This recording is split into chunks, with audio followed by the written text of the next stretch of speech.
Chapter 531. It was indeed not easy. Brando knew that this meeting of nobles was not so much a negotiation as it was a last resort for both sides to fight for bargaining chips. The participants were all at the peak of Erwin's power. There were 6 dukes, Arek, Cipher, Covardo, Viro, Karsuk and Grinoires, 2 marquises, the Lord of the Sword Citadel, Marquis Balta, and the king's cousin, Marquis Joachim.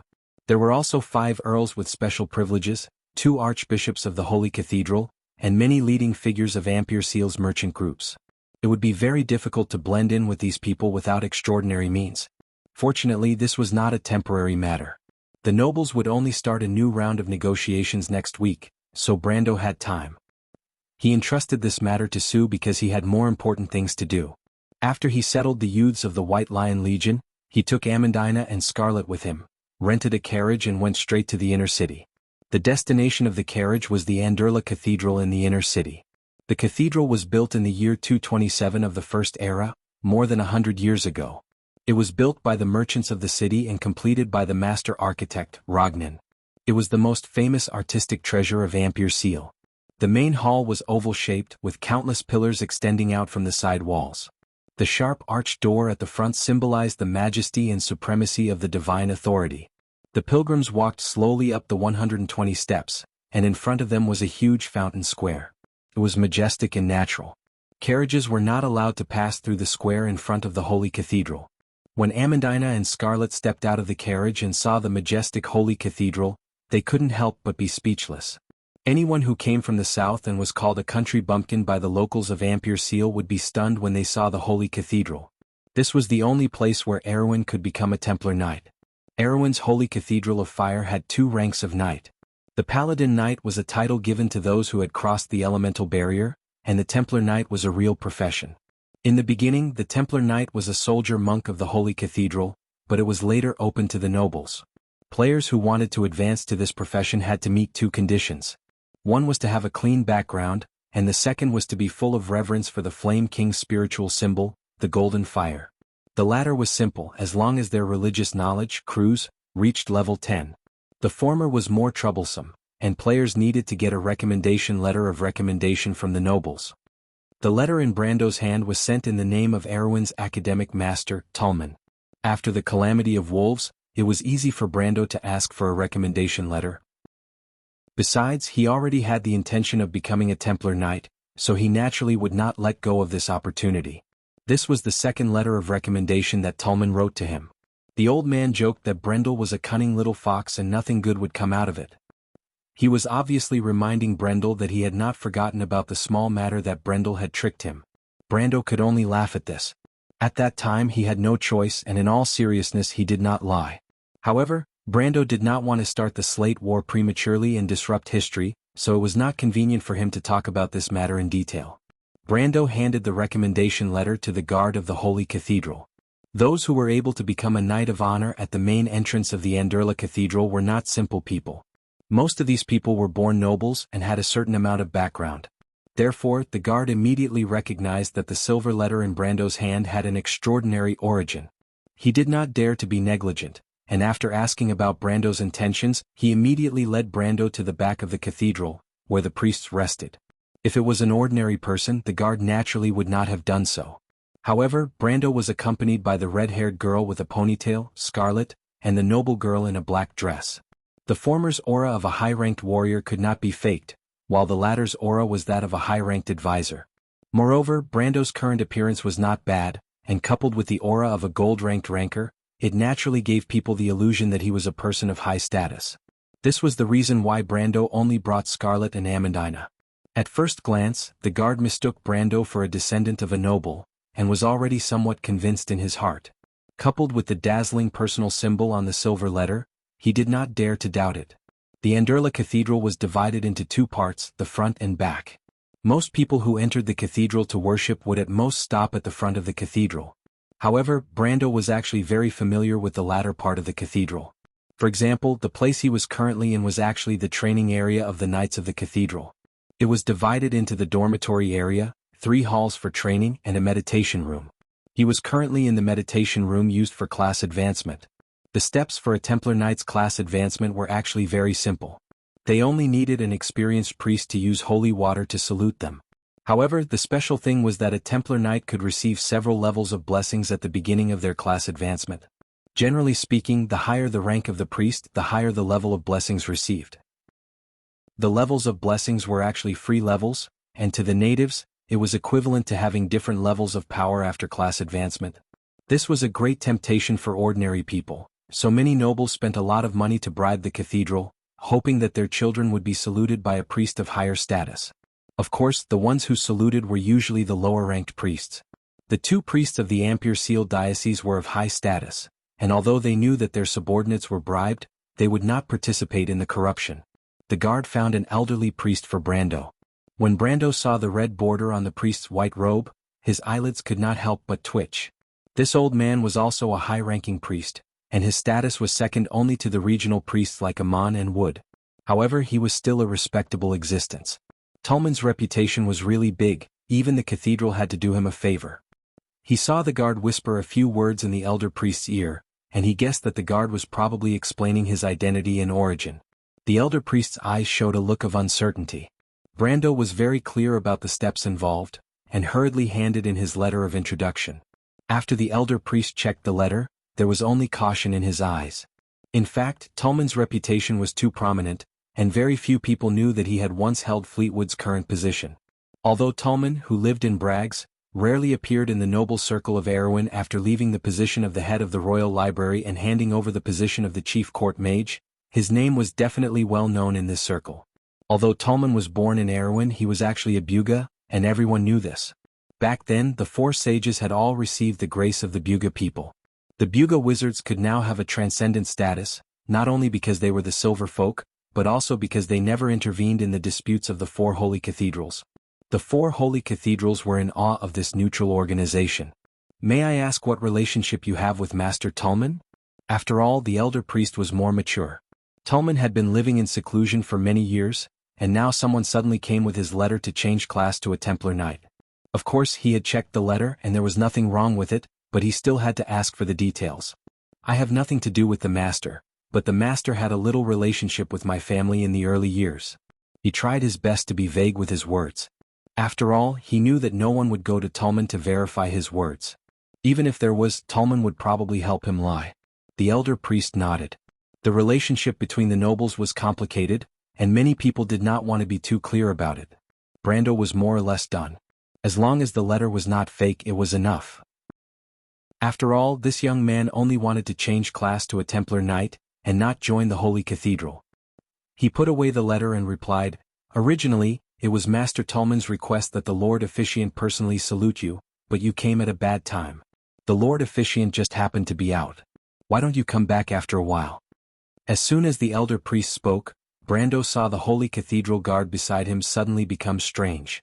Marcia above, there were countless people in Ampere-Seal who were willing to pay any price to have the Archbishop perform the ritual for their children, but everyone knew that it was impossible. It was not just a matter of obtaining power, but a special honor.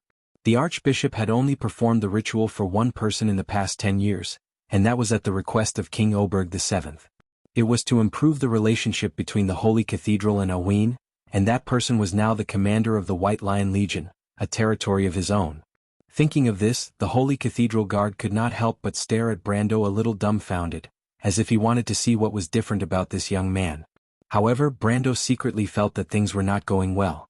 He only came here to change class to a Templar Knight and not to do anything else.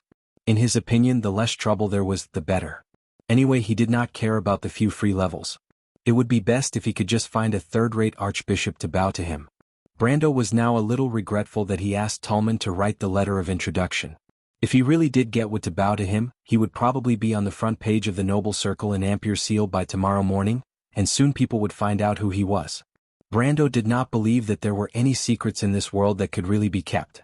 His current advantage was that the enemy was in the open while he was in the dark. If the Holy Cathedral really did this, he would probably be able to escape back to Tonagel tomorrow.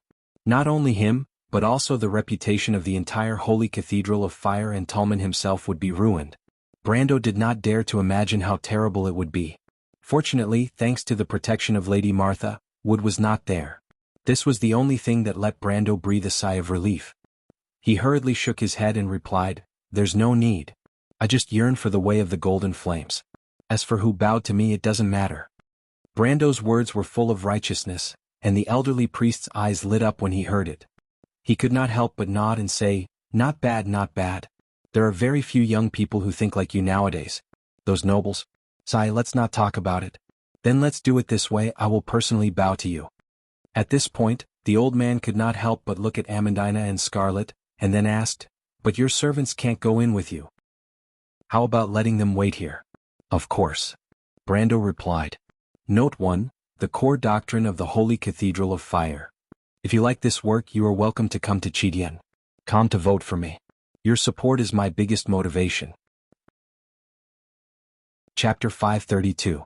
There was a row of golden red pillars in the corridor, and the spiral pattern on the pillars was like a flame. The nun princess walked between the pillars in a hurry, and had to lift the hem of her white nun's robe. She was as innocent as an angel. After passing through the inner corridor of the Anderla Cathedral, Magadal saw Sir Benninger waiting for her in a small courtyard. Regardless of whether she admitted it or not, she had a good impression of this young man. Benninger was a man who could abandon his family background and stand on the side of love and justice. He knew that a man with such persistence would easily win people's favor no matter where he went. Besides, Benninger was exactly what she wanted to fight against fate, but she dared not imagine it. When she saw the young man, she could not help but feel nervous and shy. She asked softly, "Sir Benninger, why are you looking for me at this time?" Her Highness wants to know the Holy Cathedral's stance. She knew it was a natural answer, but Magadal could not help but feel a little disappointed. Still the same. The Archbishop hopes that the Holy Cathedral will maintain a neutral stance. Although Lord Icon likes you, he will definitely defend Archbishop Wood's decision. The Holy Cathedral is not biased. This is already the best news for us. Benninger replied. He only showed his obedient side in front of the princess. In front of others, this young man was also a smart noble. What's wrong? The lion beast men are restless at the border. The princess is worried that the Holy Cathedral will want to end the civil war early. The nun princess frowned her beautiful eyebrows and replied softly, "No, Archbishop Wood would never support such a method. But there might be some changes in the Holy Cathedral. I received some news today. Archbishop Wood's term is almost up, and the Holy Cathedral has sent a successor. Together with the successor is a special envoy of the Holy Cathedral. I have a bad feeling about this, Sir Benninger." "What is the name of the successor?" Benninger's face was unreadable. "I don't know, Sir Benninger. This is the Holy Cathedral's top secret. I shouldn't be discussing this with you." Magadal looked at the young man worriedly and said softly, "You and Griffin are both outstanding people, but this world is too unfair. I'm sorry, even I can't help you." Magadal's face was flushed red as she jogged over. Even Benninger could not help but take a second look at her. The young man smiled and shook his head. "It's nothing. Thank you very much, Princess Magadal. By the way, you seem to be in a hurry to come here. Did something happen over there?" The young man was referring to the inner sanctum. That was a place where only the inner sanctum of the holy sanctum could enter. Although he was of noble birth and was now the special envoy of the princess, he was still not allowed to enter. Magadal blushed upon hearing his question and nodded. "There are nobles who are here to become Knights of the Templar. As the priestess of the Templar, I am supposed to be a spectator." Benninger raised his eyebrows. He understood that the nun princess was implying that she had violated the rules of the holy sanctum because of him. This was already a big deal for the well-educated, quiet, and docile princess. Any man would be proud to hear such words, but the young knight did not show it. Instead he asked, "Which family do you belong to, choosing to take office at this time of the year?" "I'm not sure. I heard that the person who introduced him was a big shot. Originally, he wanted the Archbishop to help him with the ceremony." "Archbishop?" Benninger's face changed. He could not help but interrupt. "Is it Archbishop Wood?" "Yes, but unfortunately the Archbishop is not here. But that young man is also very powerful. He actually rejected Lord Zoya's suggestion. I can see that he really does not care about this honor. There are very few nobles who think this way, especially in Erewhon." The nun princess said with a sigh. "I think he probably does not know how much honor he has missed out on." Benninger said in disbelief. He was slightly jealous. He actually rejected the Archbishop's ceremony. What a great honor it was. Of course, he would rather believe that Brando was a country bumpkin who did not know what the Archbishop's ceremony meant. The young knight took a deep breath and quickly realized that he had lost his composure. He shook his head and said, "Then I shall take my leave, your highness." Benninger's loss of composure did not leave a bad impression in Magadol's eyes. Which young man could remain calm after hearing such a thing?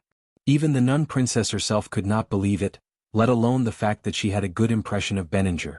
His flaws had become his strengths. However, she still thought of something and could not help but ask, "Mr. Benninger, I heard that you came with someone else?" Benninger was about to leave when he heard Magadol's question. He could not help but be startled. "Yes, I came with Marquis Joachim. I met him on the way and did not expect him to recognize me. He is the princess's uncle in name, so I could not reject him." "Yes." Magadol nodded her head gently and hesitated before advising, "Joachim? Marquis Joachim has a bad reputation and he is very close to Prince Lu Ku. If possible, Mr. Benninger, you should try to keep a distance from him to avoid being maligned." Marquis Joachim was Oberg VII's cousin in name, but he was the illegitimate son of the previous king and did not have the right to inherit the throne. As if to resist this fate, the Marquis was born to be unrestrained. He had a very bad reputation in the noble circle, and even had bad intentions towards his only niece. Recently, he had been hanging out with Prince Lu Ku, the elder brother of the princess. Everyone knew that he had an unspeakable relationship with the eldest daughter of the Cipher family. Magadol had a weak personality, but she hated people like him. She had heard that Benninger was hanging out with such people, so she could not help but remind him. "I understand." The young man smiled at her. "Thank you, your highness." "No need." The nun princess shook her head. She watched the young man leave and his figure disappear from the side hall. She could not help but sigh. She secretly left her post and did not know if she should be happy or worried. In the eyes of the world, she was a quiet and obedient princess, and once she left, the old fogies of the temple would most likely reprimand her. However, Magadol's heart was filled with both disappointment and excitement. This was the first time she had gone against her own rules. Although it was just a small step, she could not help but feel her heart pounding wildly. The nun princess turned around and walked back with a resolute aura as if she was facing the execution ground. On the other side, the young Benninger could not help but ask his servant, "Where is Marquis Joachim?" The servant was a little scared as he replied, "I don't know, my lord." Marquis Joachim said that he had not been to the Anderla Cathedral before, so he went in alone. "That damn playboy." Benninger's face darkened as he gritted his teeth. "My lord, should we wait for him?" The servant asked carefully. "Why should we wait for him?" Benninger asked. "He can do whatever he wants. I hope he doesn't cause too much trouble. Let's go back to the manor. Her Highness is still waiting for our news." "Yes, my lord." The servant quickly bowed and replied. In the quiet room of Anderla Cathedral, the ceremony for becoming a Templar Knight was much simpler than expected. Among the 4 holy cathedrals, the Holy Cathedral of Fire inherited the style of the Flame King, Gretel. The ceremony for becoming a Templar Knight usually started with the person performing the ceremony asking some questions. These questions could be the reason why the person wanted to join the ranks of the Templar Knight, or some knowledge related to the doctrine. Brando was well prepared and had already leveled up his religious knowledge, Erwin, to level 10. At this moment, when the old priest asked the question, the answer naturally appeared in his mind. The more the old priest asked, the more satisfied he was. Ever since the end of the First Holy War and the Year of the Cave Beasts, the nobles' respect for the Golden Flame had become more and more apparent. Although the Holy Cathedral was still authoritative, the ancient virtues no longer existed in people's hearts. The struggle for power and money was getting more and more intense, and the nobles pursued methods more than faith. A young man who could have such views on the doctrine of the Holy Cathedral of Fire was rare even among the people of Cruz, let alone Erwin. He could not help but nod and said to Brando, "If it wasn't for your reluctance, I would really like you to join the Holy Cathedral. I think you will definitely become a true holy knight. You are clear-headed and clean. I have traveled to many places, and you are the most outstanding young man I have ever seen." Brando could not help but blush a little. He did not expect the old priest to think so highly of him. The title of Holy Knight in the Holy Cathedral of Fire was even higher than the Knight of the Temple, and its status was almost the same as the position of the regional archbishop.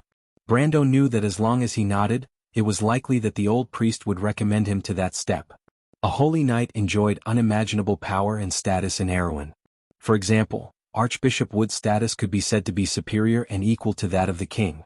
Brando would be lying if he said that he was not moved for a moment, but that was not his intention. If he joined the Holy Cathedral of Fire, he would have to accept the arrangements of the headquarters and would not be able to interfere in Erwin's affairs. Besides, the Holy Cathedral of Fire was not as clean as it appeared to be. Brando knew this better than anyone else, so he still shook his head to express his refusal. What a pity. The old priest sighed, but he was just excited to see an outstanding young man. He picked up the pebble dipped in holy water and placed it on Brando. He pressed one hand on the doctrine of the Holy Cathedral of Fire and was ready to swear the oath of office for Brando. But at this moment, a person suddenly walked out of the inner hall and stopped the old priest. Wait. Brando and the priest turned around and found that it was Archbishop Wood. To be continued. If you like this work, you are welcome to come to Chidian. Come to vote for me. Your support is my biggest motivation. Chapter 533. Hold on. Archbishop Wood's sudden appearance startled the elderly priest. He quickly stopped what he was doing and looked at him with some confusion. Priest Zoya, I have something to say to this young man. Can you leave for a moment? The current Archbishop of the Anderla Cathedral did not even look at Brendel. He looked at his colleague and asked. The elderly priest was stunned, but then lowered his eyelids, put his hand in front of his chest and bowed slightly. Of course, as you wish, Archbishop. He glanced at Brando and then looked at Archbishop Wood's face. He could not figure out the relationship between them, but it was not something he could care about now. The elderly priest could only put away his curiosity and leave the room. Only then did Wood turn his head and look back. He felt a slightly stern gaze on him. Brando knew that things were not going well. The Archbishop of Anderla Cathedral spoke so harshly that it did not seem like he was here to invite him for afternoon tea. Besides, it was neither noon nor afternoon. I heard that your name is Brando? The Archbishop, who was second only to Erwin, spoke. Brando felt his eyebrows twitch slightly as if he had been pricked by a needle. He looked up and pretended to be puzzled. Huh? Well, your reaction is very alert and your expression is very realistic. But unfortunately, Tumen has already told me. Didn't he tell you about his relationship with me? Wood's serious expression suddenly turned into a smile. He shook his head. The young man in front of him, whom his old friend had mentioned to him not long ago, was acting cautiously at the moment. But to him, who already knew the details of the other party, he could not help but feel a little awkward. Wood's words made Brando freeze, and then he cursed in his heart. How could he forget the relationship between the powerful Archbishop of Ampere Seal and Tumen? In the Amber Sword, the two met in crews in the early years and were close friends. Later, even when Tumen lived in seclusion on the outskirts of Brags, the two did not break off contact, because Tumen often sent letters to Ampere Seal. But what surprised Brando was Tumen's attitude towards him. Although he had met the great scholar in Brags before, the only friendship they had was the experience of fighting the waves together in the loop of trade winds. Even though he could see that William and Tallman had a good impression of him, it was just a matter of getting along well with each other. He did not expect that William would go straight to his old friends in Ampere Seal after he asked for their help in writing a letter of introduction. The former was just a matter of convenience, while the latter was intentional. There was a big difference between the two. With Tumen's position in Erewhon, it seemed that he would not have any intention of doing anything to a small force in Tanajul. Before Brando could figure out the relationship between the two parties, Wood had already seen through his doubts. The Archbishop stared at Brando as if he wanted to see through him. You don't have to think too much. My old friend seems to admire you. Ever since he left the core of the kingdom's power, this is the first time I've seen him so enthusiastic. Do you know what he said to me? Of course, Brando did not know, but he was also very curious why the famous master of the Mithril fortress would take the long way to become the leader of the tower. He simply looked at the Archbishop of the Anderla Cathedral calmly and shook his head. I don't know, Archbishop. He said so, admitting his identity. This time, it was Archbishop Wood's turn to be curious. Young man, since I already know your identity, you should know that you are a rebel, and I represent the Holy Cathedral of Fire. Do you really think that I will let you go just because you are an old friend? When the elderly Archbishop asked this, he subconsciously revealed the majesty of a high-ranking clergyman of the Holy Cathedral. If an ordinary person was faced with such an interrogation, they would have been trembling in fear. But Brando had a clear conscience and replied calmly, I don't know, but I would rather believe that you have a reason for telling me so much here. My old friend thinks that you can help Erwin out of the quagmire. Archbishop Wood replied. Brando's fingers twitched slightly. This was an answer that he would never have dreamed of. He took a deep breath and did not know how to answer for a moment. If he answered accordingly, it would seem a little too arrogant because even he could not see the path of history clearly. He never thought that what he was doing now was so great because rather than saving, it was more like making up for the regrets of the past. Brando even felt that his starting point was a little selfish. He hoped that the good things that had been lost in the past could be preserved, like a child who had done something wrong looking back to make up for his mistakes. Although it was not his fault, Brando always felt a sense of guilt. He knew too much but could do too little. The only answer he could give himself was to do his best. Even for this trip to Empire Seal, Her Royal Highness, who had worked so hard for Erwin in another period of history, was on the other side of the fog, but whether he could pass through it was still unknown. Brando took every step carefully, and only he knew how careful he was. But until today, someone had said to him with certainty, "I think you can help Erwin out of the quagmire." And this person was not an ordinary person who spoke without thinking, but a wise old man. He was the master of the Mithril Fortress, Erwin's great scholar, the Silver Folk, and one of the many craftsman wizards who stood at the top of the clouds. Brando felt that the old man was not so bored as to joke with him, and the joke was so coincidental. Brando suddenly felt a little dry in his mouth, but after all, Tumen was not a prophet.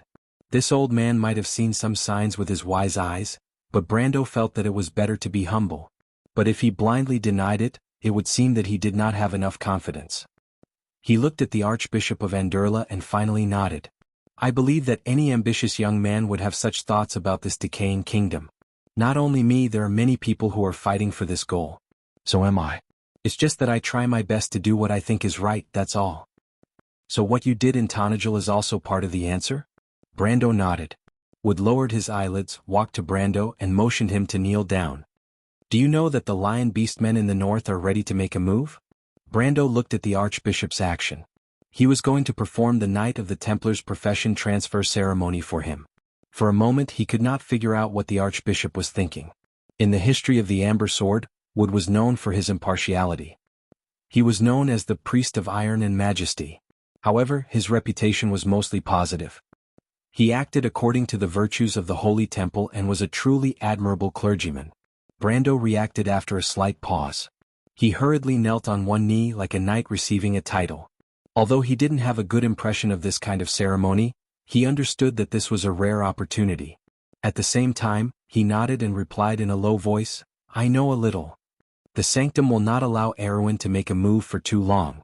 Wood put his hand on Brando's shoulder and recited, "In the name of Gretel, the Flame King, his descendants will always be proud of this name, not because of the achievements of the ancestors, but because of the character and virtue that they have inherited. Therefore we swear that no matter what happens, his descendants will always hold on to this belief in their hearts." "I swear," Brendel replied according to the rules. On one hand, he was not worried about the Lion Beastman's restlessness. It was something that happened in history, and it was like a nail that was nailed into a board. In comparison, the voice of the Iron Face officiant reciting the ancient oath sounded even more sacred. Even Brando felt some resonance in his heart. Yes, these values were so precious in the Dark Ages, but now Wond has abandoned them and only a few people still hold on to them. Then we ask that this young knight will not change his oath because of any changes in the environment. No matter what the situation is, he should understand that there are some things in this world that are always right, and should not be abandoned or forgotten. "I promise." Just as the two of them were answering each other, the space in the quiet room seemed to be turbulent. Brando felt as if some kind of connection had been established, like a bridge that descended from the sky at the moment he made the oath, connecting one end of the world to the other end of the unknown. The laws that maintained the foundation of the world of the Amber Sword resonated, and a majestic power descended from the sky and merged into his body. As if he had received some kind of recognition, he instantly gained the ability of a Templar Knight. System notification. Player has received a new profession, Templar Knight. System notification.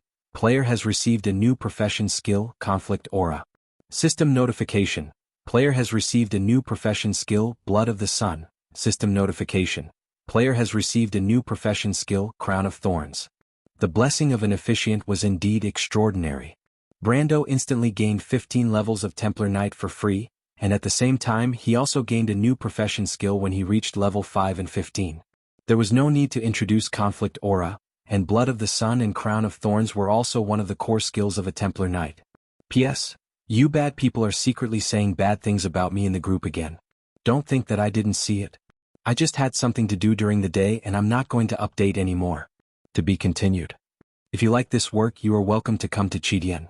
Come to vote for me. Your support is my biggest motivation. Chapter 534. Blood of the Scorching Sun was a passive skill. Any enemy that dealt melee damage to a Templar Knight would receive 5% of the damage dealt per level. At level 15, the damage dealt would reach 75%. Although this damage was also considered magic damage and fire damage, which could be offset by various resistances, it was still enough to give a Templar's opponent a headache. After all, a Templar was a tank-type class. If you slashed at a Templar, you might end up receiving more damage than the Templar. Crown of Thorns, on the other hand, was an active offensive skill. This skill had two states, continuous and active. When it was in effect, it consumed less mana per second. Its purpose was to increase the Templar Knight's own endurance and resistance. Endurance referred to immunity to poison and special damage, while resistance referred to immunity to magic. Once a Templar Knight actively activated this skill, all his defense, resistance, and endurance would be converted into attack power for a short period of time. This period of time was very short, and after the effect ended, the Templar Knight would have a long period of weakness with 0 defense and 0 resistance. However, during the duration of this skill, the Templar Knight's combat power would be increased by 200%. Players jokingly called it Mad Dog mode. This skill was the core of the Templar Knight's explosive power. In fact, Brando had never liked this kind of skill, but it was definitely an unexpected surprise to be able to draw 2 core skills from the vast number of skills available in each profession. This was also one of the powers of a high-ranking cleric presiding over the ceremony. Brando could not help but glance at Archbishop Wood.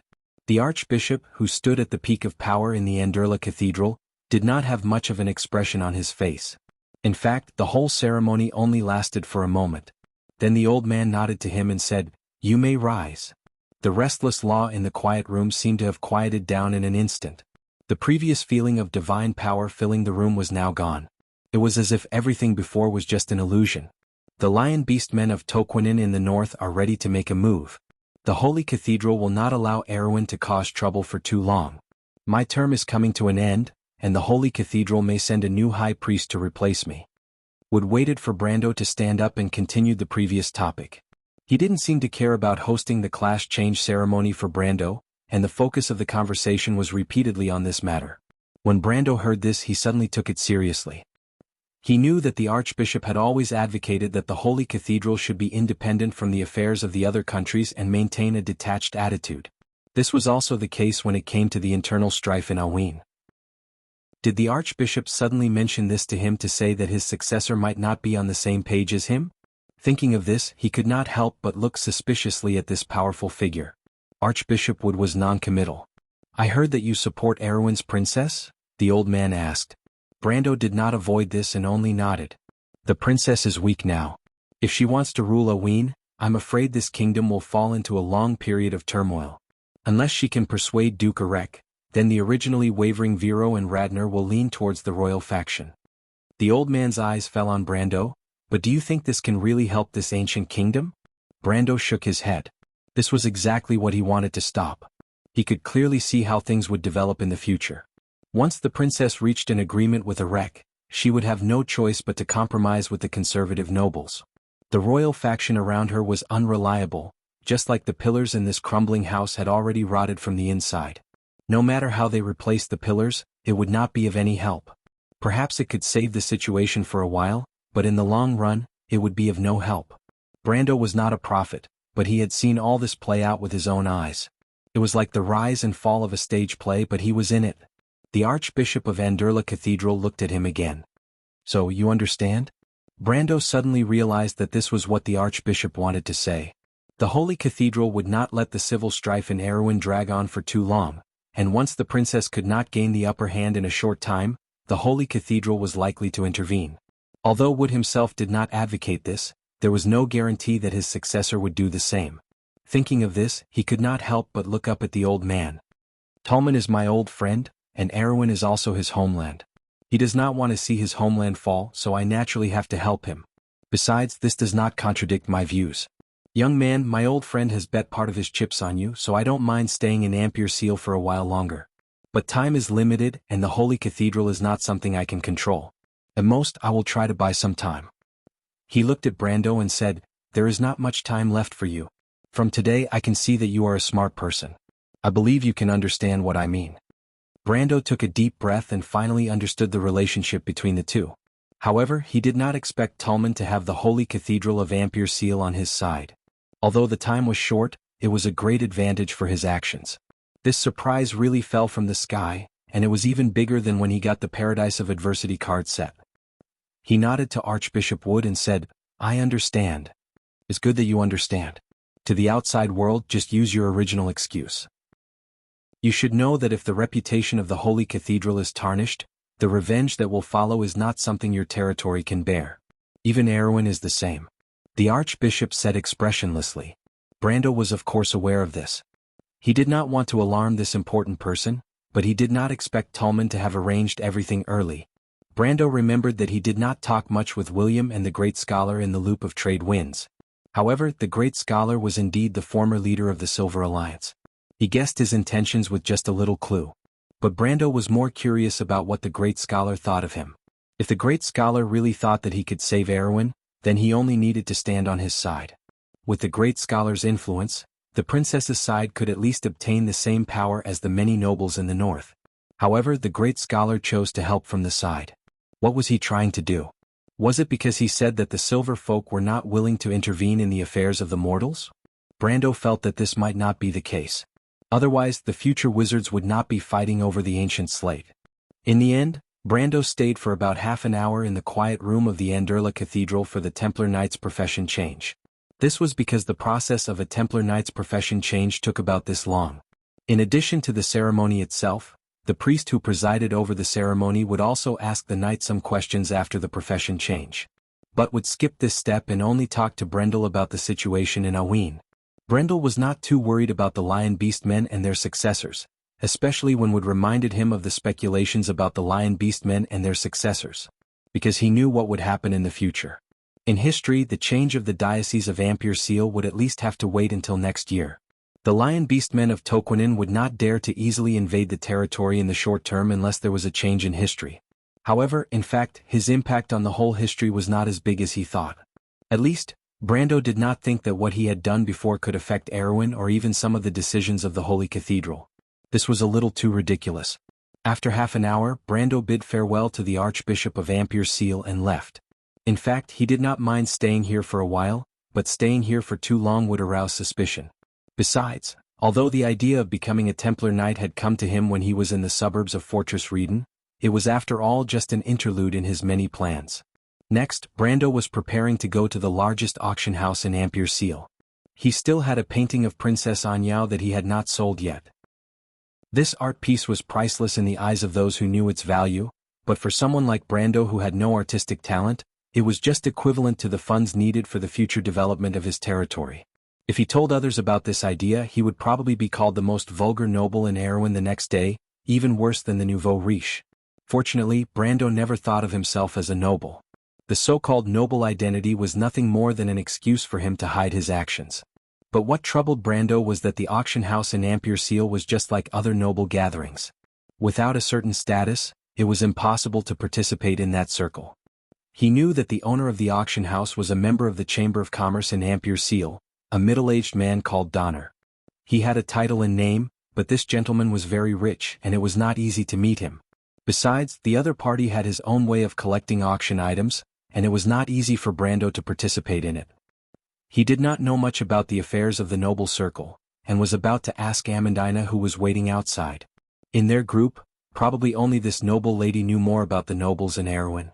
But before he could walk out into the courtyard, he heard a woman's angry voice. "Sir, please show some respect, this is the Holy Cathedral of Fire." Brando was stunned, and subconsciously thought that the two ladies who came with him were in trouble. But after listening carefully, he realized that he did not recognize this woman's voice.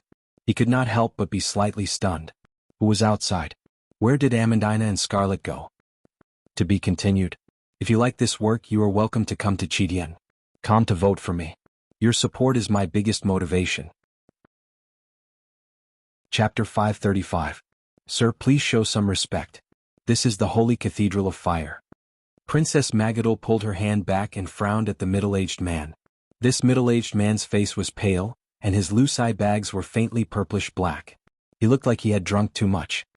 He was wearing exquisite knitted clothes, and it was obvious that he was of noble birth. However, his footsteps were light and his eyes were blurred. Even his collar buttons were not properly buttoned, revealing his pale, bony collarbone and ribs. The first impression he gave was that he was one of those unrestrained debauches. When Brando walked out of the room he saw this scene. In fact, he knew what was going on. Marquis Joachim, the cousin of Oberg VII, and the illegitimate son of the previous king. He was much younger than Oberg VII, and although he had a fief, his status was very subtle. Therefore he indulged in sensual pleasures and indulged in debauchery. It was said that he was a womanizer, and had affairs with many of the ladies in the upper circle of nobles. However, he was close to Prince Lu Ku and the princess's brother, the current king's eldest son, and had the support of the current mistress of House Cipher. Normal nobles could not do anything to him. Even though he did not know why the Marquis was here, he could guess what was going on as long as he was here. At this time, Marquis Joachim noticed him first, and turned his head like a poisonous snake. "I think this gentleman must be the owner of the two beautiful ladies. I wonder if you are willing to transfer them to me?" Filthy words. Magadol was very well-mannered, and even in such a situation she was able to control herself. However, her chest was heaving up and down, and it was obvious that she was very angry. She could not help but interrupt. "This is the Holy Cathedral, and the ancestors are watching us from the dome of the cathedral. Please mind your words and actions, sir." The nun princess tightly clenched her fists, secretly wondering how such a suspicious person managed to sneak into the sacred palace. "Princess Magadol, don't worry about others. Do you know who I am?" Marquis Joachim replied with a smile. "I am the uncle of the future king of this kingdom. I think you should have heard of my name. I've admired your name for a long time. Now that I've seen you, your reputation is indeed well deserved. TSK. I must obtain a famous flower like you at all costs."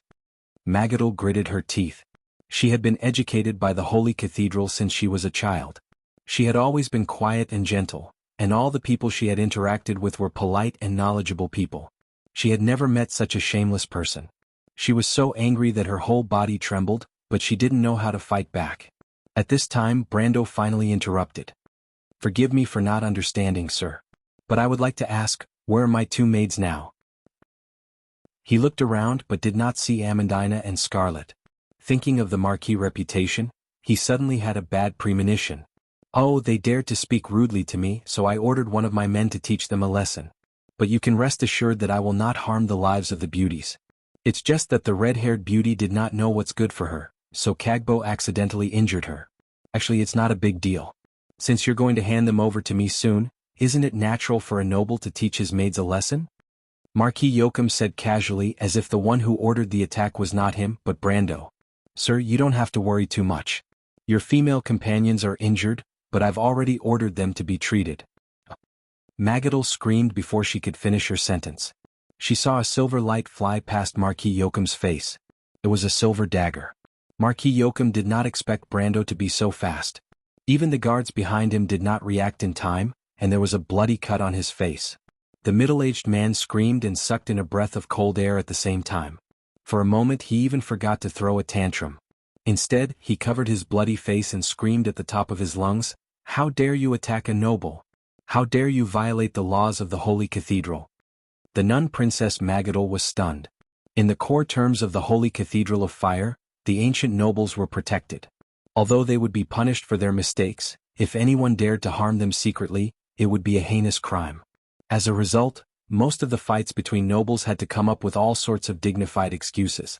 Of course, there was no lack of people using poison and assassination in the dark. However, these were generally shady activities, and no one had ever dared to do so openly in the Holy Cathedral. Magadol was afraid that Brando would do something reckless in a moment of anger, but she did not expect that she was still a step too late. For a moment she could not help but stare at Brando, but only saw the coldness in the young man's eyes. Brando had never been a good-tempered person. No one had ever dared to talk about hurting his subordinates in front of him so casually. Not to mention as a man who dared to hurt a girl. As a male chauvinist, Brando absolutely could not accept Marquis Joachim's way of doing things. In his eyes, this guy belonged to the category of existence that needed to be taught a lesson. "You really know how to accuse me, my lord?" Brando replied coldly. "Did I attack you?" "You clearly." Marquis Joachim suddenly turned his head. The dagger that Brando threw earlier was embedded in the pillar behind the courtyard, almost to the hilt, and a white glove was nailed to the dagger. "You?" Marquis Joachim was a little stunned. He only just noticed that Brando had taken off a glove at some point, From the moment he took off the glove to throwing the dagger, no one saw the entire action clearly. What kind of strength was this? He looked up at Brando. You want to duel with me? Do you know who I am? Who are you? Brando had already decided to teach him a lesson, but on the surface he pretended to be stunned. I'm the cousin of the former king. The uncle of the current king. You damned country bumpkin. Marquis Joachim roared angrily. His status was special, and the old king had spoiled him greatly when he was still alive. Since he had no interest in the throne, Oberg VII had also let his cousin do whatever he wanted. As a result, he had a lot of privileges, and in the noble circle of Owen, other than a few high-ranking dukes, no one dared to provoke him. Of course, Marquis Joachim was not stupid enough to find trouble with those powerful Grand Dukes. Therefore, in his decades of debauchery he had almost never encountered any setbacks. Even if he was injured, it was only a few times. But this was the first time he was injured by an outsider. Marquis Joachim could not help but look at Brando with hatred and said coldly, "You're dead meat." Brando seemed to be startled at this time. You said you're the uncle of the current king. Are you that Marquis Joachim? That's right. So, country bumpkin, do you still want to duel with me? But it's too late for you to repent now. I'll let you know what hell is. Your women, I'll let them witness how you'll beg for mercy in front of them. Joachim laughed cruelly, thinking that Brendel was afraid. But it's too late for you to repent now. I'll show you what hell is. Marquis Joachim, watch your words. The nun princess finally reacted at this time. At this time she had already made up her mind to help Brando. Although she did not know the identity of this young man, Marquis Joachim's actions really made her want to vomit. And as the princess of a duchy, and at the same time having a close relationship with the Holy Cathedral, Magadal still had a certain amount of influence in this ancient kingdom. But at this time, Brando secretly cursed in his heart. He did not think that Marquis Joachim would really climb up the pole. Although he had already heard a lot of rumors about Marquis Joachim and the Amber Sword, he did not expect to see the extent of Marquis Joachim's stupidity. Looking at this guy with bulging veins, he could not help but feel a little sad that this was the stupidest opponent he had ever met since he transmigrated to this world. You're already a few decades old, can you not act like a Chinibu? Can you not be so melodramatic? Brando could not help but shake his head. He stopped Magadal and said casually, No, I think you have misunderstood Marquis Joachim. Of course I do not dare to duel with you. I heard that you are a trash in the noble circle. Dueling with you would only ruin my reputation. As soon as Brando said this, the courtyard suddenly became quiet. The breeze from the sea to the west of Ampere Seal brushed past, and the flowers and trees in the courtyard rustled. The nun princess, Marquis Joachim, and his men all stopped and looked at the young man in shock. It was as if they were hallucinating. Marquis Joachim took a long time to realize that Brendel was mocking him, and the arrogant noble almost went mad with anger. He immediately roared without any grace, Cagbo, go and fight him. In Erewhon and Cruz, the nobles had long been eroded by their luxurious lifestyle. It was no longer like 100 years ago when everyone had excellent swordsmanship. However, duels were still popular among the upper nobles. In order to deal with love rivals, opponents, or other challenges, the nobles often let their personal attendants fight on their behalf. It was already one of the recognized rules, so there was nothing wrong with Marquis Joachim's order at this moment. Brando had no attendants by his side at this moment, so he had to draw his sword himself. He looked up and immediately saw a tall swordsman walking out from behind Marquis Joachim. Brando secretly focused. Although he had angered Marquis Joachim and tried to make him attack him, he did not have the slightest intention of underestimating him. From Marquis Joachim's description, Scarlet should have been injured by his subordinate. Although Scarlet's combat skills were not as good, she was still at the peak of the gold rank. For him to be able to take her down so easily, he should at least have the strength of an elemental awakener. Speaking of elemental awakeners, Erewhon only had a few people who had this strength.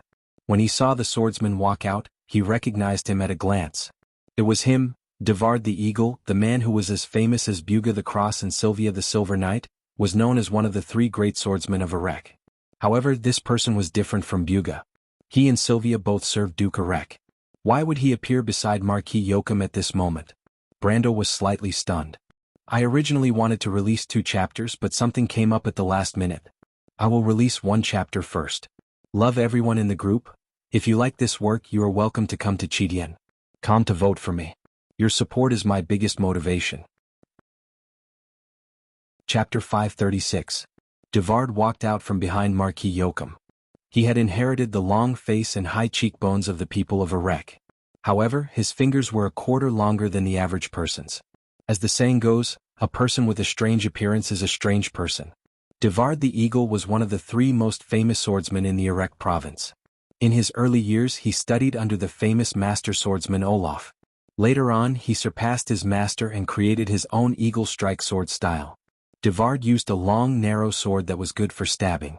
When attacking, it was as cunning as a venomous snake, which coincided with his swordsmanship. I wonder what this person's intentions are with Marquis Joachim under the alias of Kagbo? Brando thought for a moment and raised his sword. However, Princess Magadol pulled him back and said, "Sir, this person has the strength of an elemental awakener. I'm afraid you are no match for him." Brando already knew the identity of the nun beside him. Hearing her words, he couldn't help but have a good impression of her. He had long heard that the nun princess was gentle and kind. She had once taken in a large number of refugees in the name of the Holy Cathedral during Aween's civil strife. Unfortunately, the good did not have good karma. It was said that her final fate was extremely miserable, and it seemed that she was poisoned to death by her own husband. "How do you know I'm not a match for him?" Brendel sighed inwardly at the fate of a beautiful woman. "You." The princess' beautiful brown eyes widened. She thought to herself, this person doesn't know what's good for him. She was clearly worried about him. Devard waved his sword and said impatiently, "Are you ready?" "Wait." The nun princess stopped him. She turned her head and stared at Marquis Joachim, who was covering his bloody face. Marquis Joachim ordered his servants to fight on his behalf. "However, we are going to fight in person. According to the rules of the nobles, this gentleman can ask for more stakes." Marquis Joachim gritted his teeth and stretched out his left hand. A servant beside him carefully ran over and removed a ring from his hand. The Marquis nodded and gestured for the servant to bring the ring over. "All right, this is my wager. Shall we begin the duel now?" he asked, glaring at Magadol and Brando like a venomous snake. Brando did not know that there was such a thing in the duel between nobles. He was slightly startled, but the hidden soul in his body immediately occupied the surface of his personality. With Sophie's character of taking advantage of every opportunity, of course, she would not be so generous as to let go of any benefits. When he saw the ring that Marquis Joachim took out, his eyes lit up slightly. The snake curl ring. This guy was worthy of being a member of the royal family. He had some good stuff on him. Lord Marquis is so impressive, a ring is so expensive. But Brando pretended not to know the value of the ring and sneered. Princess Magadol could not help but cough slightly, and her face was a little red. The snake curl ring of Marquis Joachim was the work of the dwarf rune master Pino. It was priceless. It was rumored that although this Marquis did not have a good reputation, he was very generous. There was no rumor that he was stingy, and there were many people who spent money like it was water. Now it seemed that it was true. Marquis Joachim was almost driven mad by Brando. He could not help but snort coldly, "This is a magic ring. It can block a fatal attack for you. Do you know its value, country bumpkin?" Brando's face was full of, "So that's how it is?" Marquis Joachim took a deep breath and felt that he would die from anger if he continued to talk to this guy. He simply threw out a bag and a pile of shiny gold coins spilled out of the bag. But Marquis Joachim did not care about the money at all. He just scolded, "Then this is enough to buy your life, bumpkin?" The bag of gold coins was at least 100,000 Tor coins. Brando thought to himself that this was a fat sheep, but he immediately nodded, indicating that it was enough. Marquis Joachim scolded in his heart again. Princess Magadol felt her face turn red, but she still said calmly, "My side has said that there is no problem." Then, as the witness, I announced that the duel can begin. A duel is a noble's etiquette. I hope that both parties will adhere to their status as gentlemen and promise to abstain from any despicable acts during the duel. No sneak attacks, no poison, no mercy, and no killing. The nun princess's voice was gentle. She was probably the most gentle and anti-violence witness in Erewhon's history. At this moment, Brando and Devard, who went by the pseudonym Kagbo, raised their swords and swore. Both of them knew that this was just a formality. There had never been a duel between nobles that did not involve bloodshed. Once the duel began, the nobles would tear away the last of their gentleness. Devard put down his sword and signaled Brando to make the first move. As a master of a sect, although he was using a pseudonym, he did not put down the airs of a master. His opponent was just a young boy. If he were to make the first move, this famous eagle swordsman did not think that he could afford to lose face. However, Brando did not have such concerns. With the mentality that he would be a bastard if he did not take advantage of the situation, he immediately assumed an offensive stance. Military swordsmanship. Devard snorted contemptuously in his heart. Brando's sword went straight for Devard's heart. His modified military swordsmanship was extremely murderous, and every strike was aimed to take a life. Devard blocked with his long sword, and the two swords clashed in mid-air. Brando held the hilt of his sword with both hands and slashed diagonally at Devard's sword. The eagle swordsman immediately felt that something was wrong. There was no such dangerous fighting style in the military swordsmanship. However, his decades of swordsmanship experience were not for nothing. With a flick of his sword, he managed to separate his sword from Brando's attack. He took a step back and frowned slightly. After one exchange, he was actually on the defensive side. His opponent's military swordsmanship was extremely strange to him. However, before he could figure out his next move, his heart suddenly tightened. His experience turned into a sense of crisis and made him react. He saw that after Brando's sword was deflected, Brando was charging towards his chest. The eagle swordsman felt a chill in his heart. He subconsciously pulled out a short sword with his left hand and placed it in front of his throat. Brando was close to him, and with a clang of metal, Devard's left hand trembled slightly. There was a shallow line of blood on the short sword in his hand and on his neck. Devard felt a chill run down his spine. His opponent was crazy. This was a battle of life and death. Fortunately, he reacted quickly. However, in his decades of fighting experience, he had never fought such a battle. The eagle swordsman was not a soldier and had never fought on the battlefield. Naturally, he did not understand the difference between life and death on the battlefield. The life and death of a swordsman was glory, while the life of a soldier was just a consumable. Brando's swordsmanship was extremely decisive. It was as if his entire body had turned into a sharp sword, exuding a terrifying aura. Not only Devard, but even Marquis Yoakum and Magadal's expressions changed. At this moment they felt as if they were not watching a duel, but a battle of life and death between soldiers on both sides. This swordsmanship is so vicious. Marquis Yoakum could not help but touch his neck. At this moment, Devard was completely provoked by Brando. It was as if he was a beast that had been forced into a desperate situation. As a swordsman, he had never thought that he would come to this point. He felt a sense of powerlessness. His previous swordsmanship was useless in such a battle. It was as if he could only rely on his instincts to win in such a battle. The eagle swordsman's palms were covered in a layer of sweat. This was something that had never happened before. However, even in a desperate situation, the eagle swordsman's reaction was faster than the average soldier. His eagle swordsmanship was originally a long and short swordsmanship. The short sword in his left hand slashed downwards to force Brando away from his side, while the long sword in his right hand pierced out desperately. Devard heaved a sigh of relief. When Brando retreated, he immediately pressed forward with his sword. But in the next moment, the eagle swordsman could not help but sweat profusely. He saw that Brando had used his left hand to block his sword.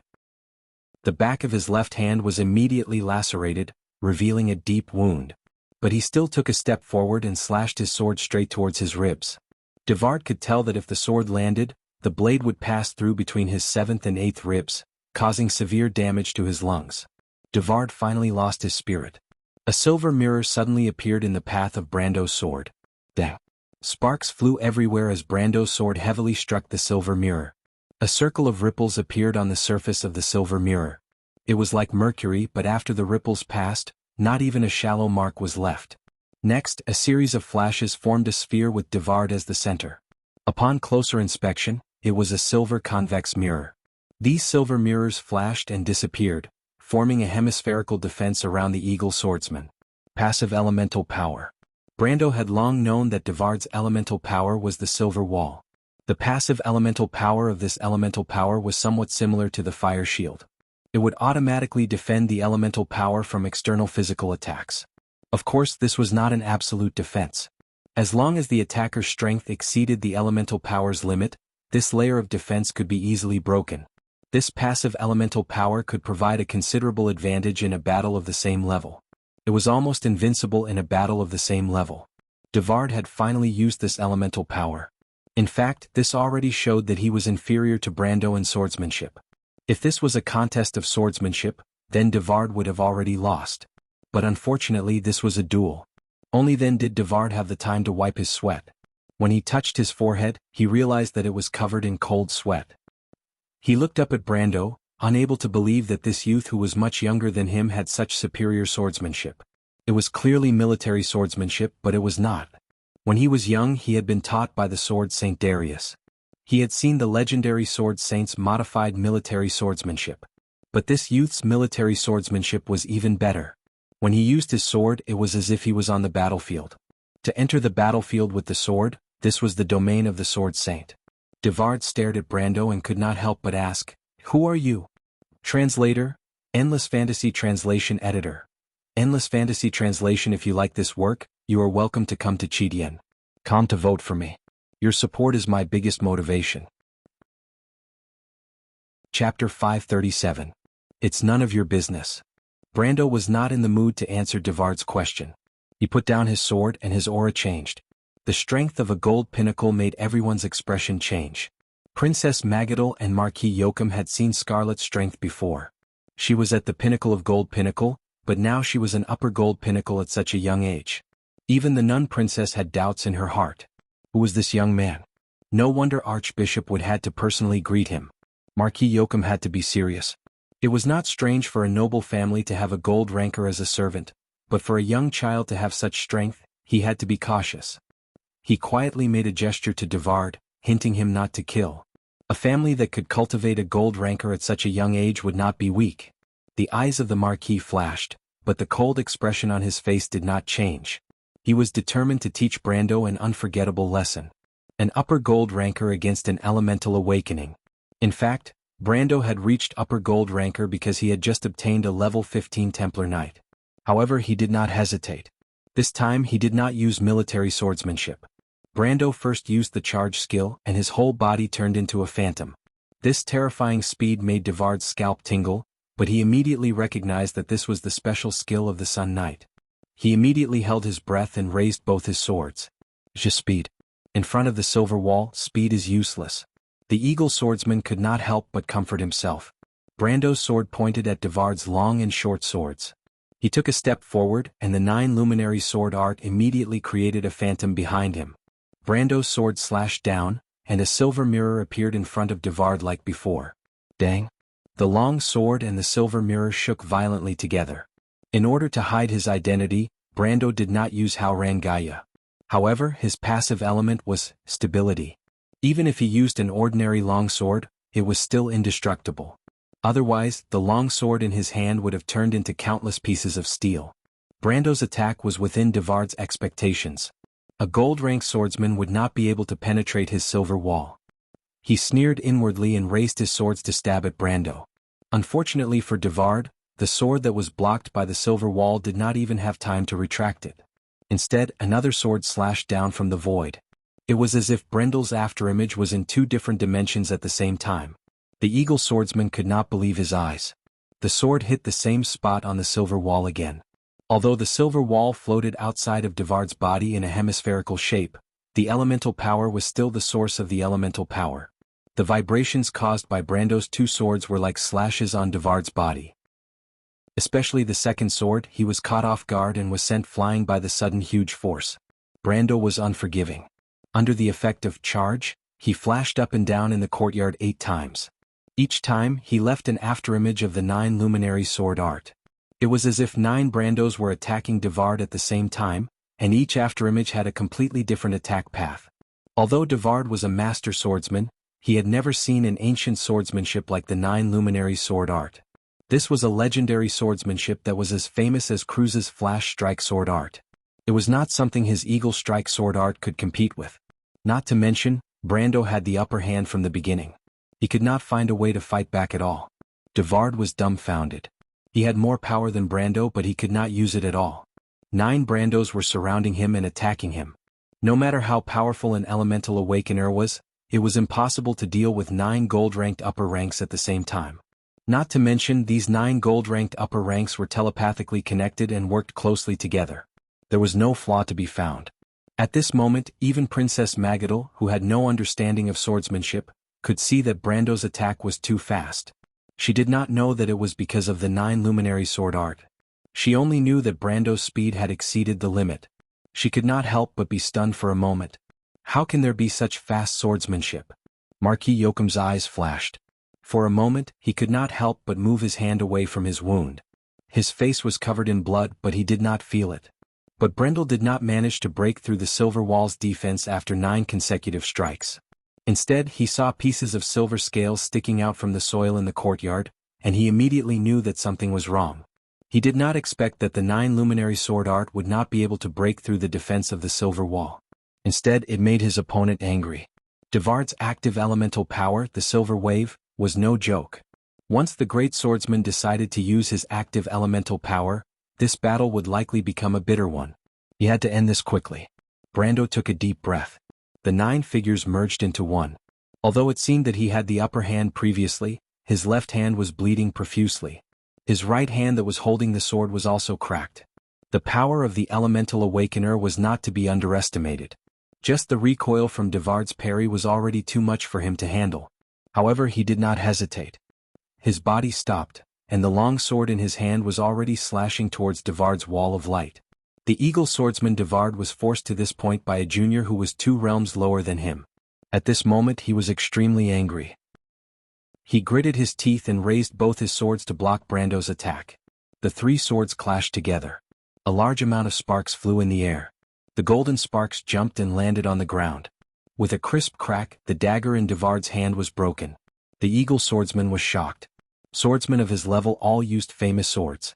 This short sword was called Kai's Fong, and was a famous rune short sword. There were 3 layers of magic on it, but in the previous attack, all of the magic arrays had been destroyed, and even the magic metal on it had been broken into pieces. Brando's passive elemental power had a great advantage. However, he felt that his hand was about to break. He activated the piercing skill, and the wind from the tip of the blade pierced through Devard's back. The courtyard behind him was like a sieve being shot by a machine gun. A few pillars within 30 meters were all severed. Princess Magadol could not help but cover her mouth.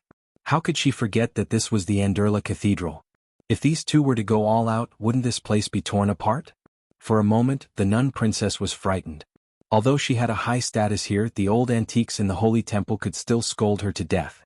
Princess Magadol bit her lower lip.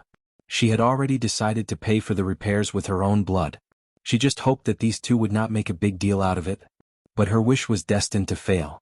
Brando slashed down with the 9 luminary sword. This time, Brando activated the Ghost Knight's crystal's 30% strength and the piercing skill. With a loud bang, he and Devard retreated 7 steps. With a loud bang, half of the courtyard collapsed. This time Marquis Yoakum's face changed. He never dreamed that Brando would be so strong. If the 2 of them really tore down the Anderla Cathedral, he would have a hard time as well. At this time he finally reacted and made the most stupid decision in his life. Damn it, stop. But Brendel turned a deaf ear to his words. How could he stop now? He was still retreating, but the 9 luminary sword was still working as usual. He created another phantom and slashed at Devard. The falcon swordsman was going crazy. He had no idea what Brando's strange swordsmanship was, but he saw with his own eyes that he and Brando were retreating. But in the next moment, Brando slashed at him again. What is he doing? Devard's heart was filled with grief and anger. It was as if the swordsmanship he had practiced for decades was a joke in the eyes of others. He finally could not help but explode. He did not even listen to Marquis Yoakum's orders. He roared, "Silver Wave." Brando slashed down with his sword. At the same time, silver blades appeared in the air. There was no warning at all. Brando and his phantom were instantly cut open and blood flowed out. It was as if these blades appeared on his body in an instant. They did not even need to fly. This was the power of elemental strength. Active elemental strength was the biggest difference between elemental strength and those below the gold rank. The power of active elemental strength was unimaginable. Just like Mephisto's Grey Realm, it was not a power that could be reversed with ordinary skills. The Silver Wave was just like that. Its power was to damage all enemies that stepped into its range. There was no time to attack. Once damage was inflicted, it would automatically inflict damage, ignoring all defenses. Elemental strength was above the law. Nothing could stop it. Brando already knew this. He was covered in blood, but his expression did not change. His determination to attack was not shaken at all. Skills were activated in his vision one after another. The Fool's Talent Frenzy, the Ghost Knight's Crystal Pierce. The moment the inheritance of the Dark Dragon took effect, the whole temple shook. The nun princess's face was pale. This was elemental resonance, the true power of elemental activation. At this moment, Brando had already stepped into the realm of elemental strength. Although it was only for a moment, it was enough. His power directly penetrated the elemental wall and reached another level, even surpassing the elemental awakening stage. Even if the green sword Saint Veronica was here, Brando would only be slightly inferior. And Devard, who was in the situation, was so scared that he almost stopped breathing. He looked up and saw that there was only one sword left between heaven and earth. Brando's sword passed through the silver wall without any hindrance. It was not that the power was too strong, but that there was no resistance at all. Active elemental strength, spatial fault. A flash of blood, and Devard's screams resounded through the sky. Marquis Yoakum and Magadol watched as the famous master swordsman's right arm flew high into the sky. Brando had no intention of killing in the Holy Cathedral. If he really did so, things would be troublesome. But he had to teach him a lesson. He and Irek were destined to be enemies. Especially during this period of time in Ampere Seal, it was better to have one less enemy. He cut off Devard's right arm. He knew that with Irek's power and his relationship with the Holy Cathedral, it would not be difficult to heal this famous master swordsman. Limb regeneration was a very complicated spell, and the materials needed were astronomical for the average person. But for Grand Duke Irek, it was nothing. Even if he used magic to reattach the arm, he would not be able to use it for the time being. This meant that for the time being in Ampere Seal, the Grand Duke's right-hand man would be useless. Brando kept his sword, and the dissipating power immediately surged in all directions. The power of elemental awakening was terrifying, and the surrounding buildings immediately cracked and collapsed when it came into contact with them. Anderla Cathedral was about to face the biggest catastrophe since it was built, but at this moment, a majestic and solemn power descended from the sky, calming the violent power. The entire courtyard was suddenly enveloped in a sacred atmosphere. Brando turned his head with his face full of blood and saw Archbishop Wood walk out of the quiet room with a dark face. Damn, how could I forget that this guy is still here? Brando cursed in his heart. He was so impulsive that he only cared about crippling Devard that he forgot that the Archbishop of the Anderla Cathedral was still here. This was fun. He and Marquis Yoakum tore down a large part of the cathedral in front of him. This was a big joke. This, Lord Archbishop, as you can see, I didn't mean to. Brando immediately coughed and replied dryly. Wood looked at him unhappily, then looked at Marquis Yoakum. Ah, Lord Archbishop. Marquis Yoakum's eyes flashed when he saw Wood, but he still bowed gracefully. No more begging for next month's votes. If you like this work, you are welcome to come to Chidien. Come to vote for me. Your support is my biggest motivation. Chapter 538. The Holy Cathedral was in a mess and Marquis Yoakum, one of the main culprits, had already left. Brendel glanced at Archbishop Wood. Lord Archbishop, you shouldn't have come out. His previous joking attitude was replaced with a serious tone. If I didn't come out, wouldn't you have destroyed the entire temple? Do you know how long this temple has existed for? Archbishop Wood raised his eyebrows slightly and replied in an annoyed tone. Brando smiled awkwardly and turned to Princess Magadol. I haven't thanked you yet, Your Highness. May I know your name? Just call me Magadol. I'm just a nun here, sir. Magadol sighed. I'm sorry. I should have stopped the duel. Now I've caused so much trouble. This temple is Master Luo Nin's blood and sweat. We've profaned this piece of art. It's all my fault. No, Brando shook his head. Your Highness, you don't have to bear all the responsibility. Even if you had stopped me, I would still have insisted on dueling with him. The nun princess widened her brown eyes slightly and asked in surprise, why? Don't you regret it? If I can't protect my subordinates, then I will regret it. Brando replied seriously. Princess Magadol, this is why I'm grateful to you. This is the first time I've heard of such a thing. Normally, a vassal would be loyal to their superiors and protect their followers even at the cost of their lives. Isn't this their duty and obligation? Magadol blinked her eyes. A vassal swearing loyalty to the Lord, and as the follower, promises to give the follower glory and protection. This is a righteous contract. In ancient times, the ancestors of the wilderness made such a vow. Archbishop Wood looked at the monk soldiers who were cleaning up the mess in the courtyard and interrupted. But for this you have to pay 100,000 tor. Isn't that a little too expensive? Brando played with the new ring on his hand and shrugged. Anyway, it's not my money. Besides, that Marquis Yoakum paid more than me. He paid so much just to confirm whether or not the Archbishop was performing the ritual of a Templar Knight. That's really generous of him. If Marquis Yoakum were to hear this, he would be furious. Archbishop Wood did not reply. I see. Magadol looked at Brando carefully. Sir, may I know your name? Of course. My name is Sophie. Brendel could not help but look at Archbishop Wood when he answered. He was a little embarrassed to lie in front of someone who knew the truth, but the older, the wiser. Archbishop Wood's expression did not change, as if he did not hear anything. Sophie? The nun princess frowned and muttered. Why does it sound like a girl's name? Her voice was very soft, almost as if she was talking to herself. Unfortunately for her, Brendel was a gold-ranked existence, and his 5 senses were far more sensitive than ordinary people. He could not help but cough heavily when he heard her words.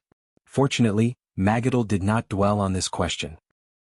She raised her head and asked, Mr. Sophie came to Ampere Seal to become a Templar Knight at this time of the year? Something like that.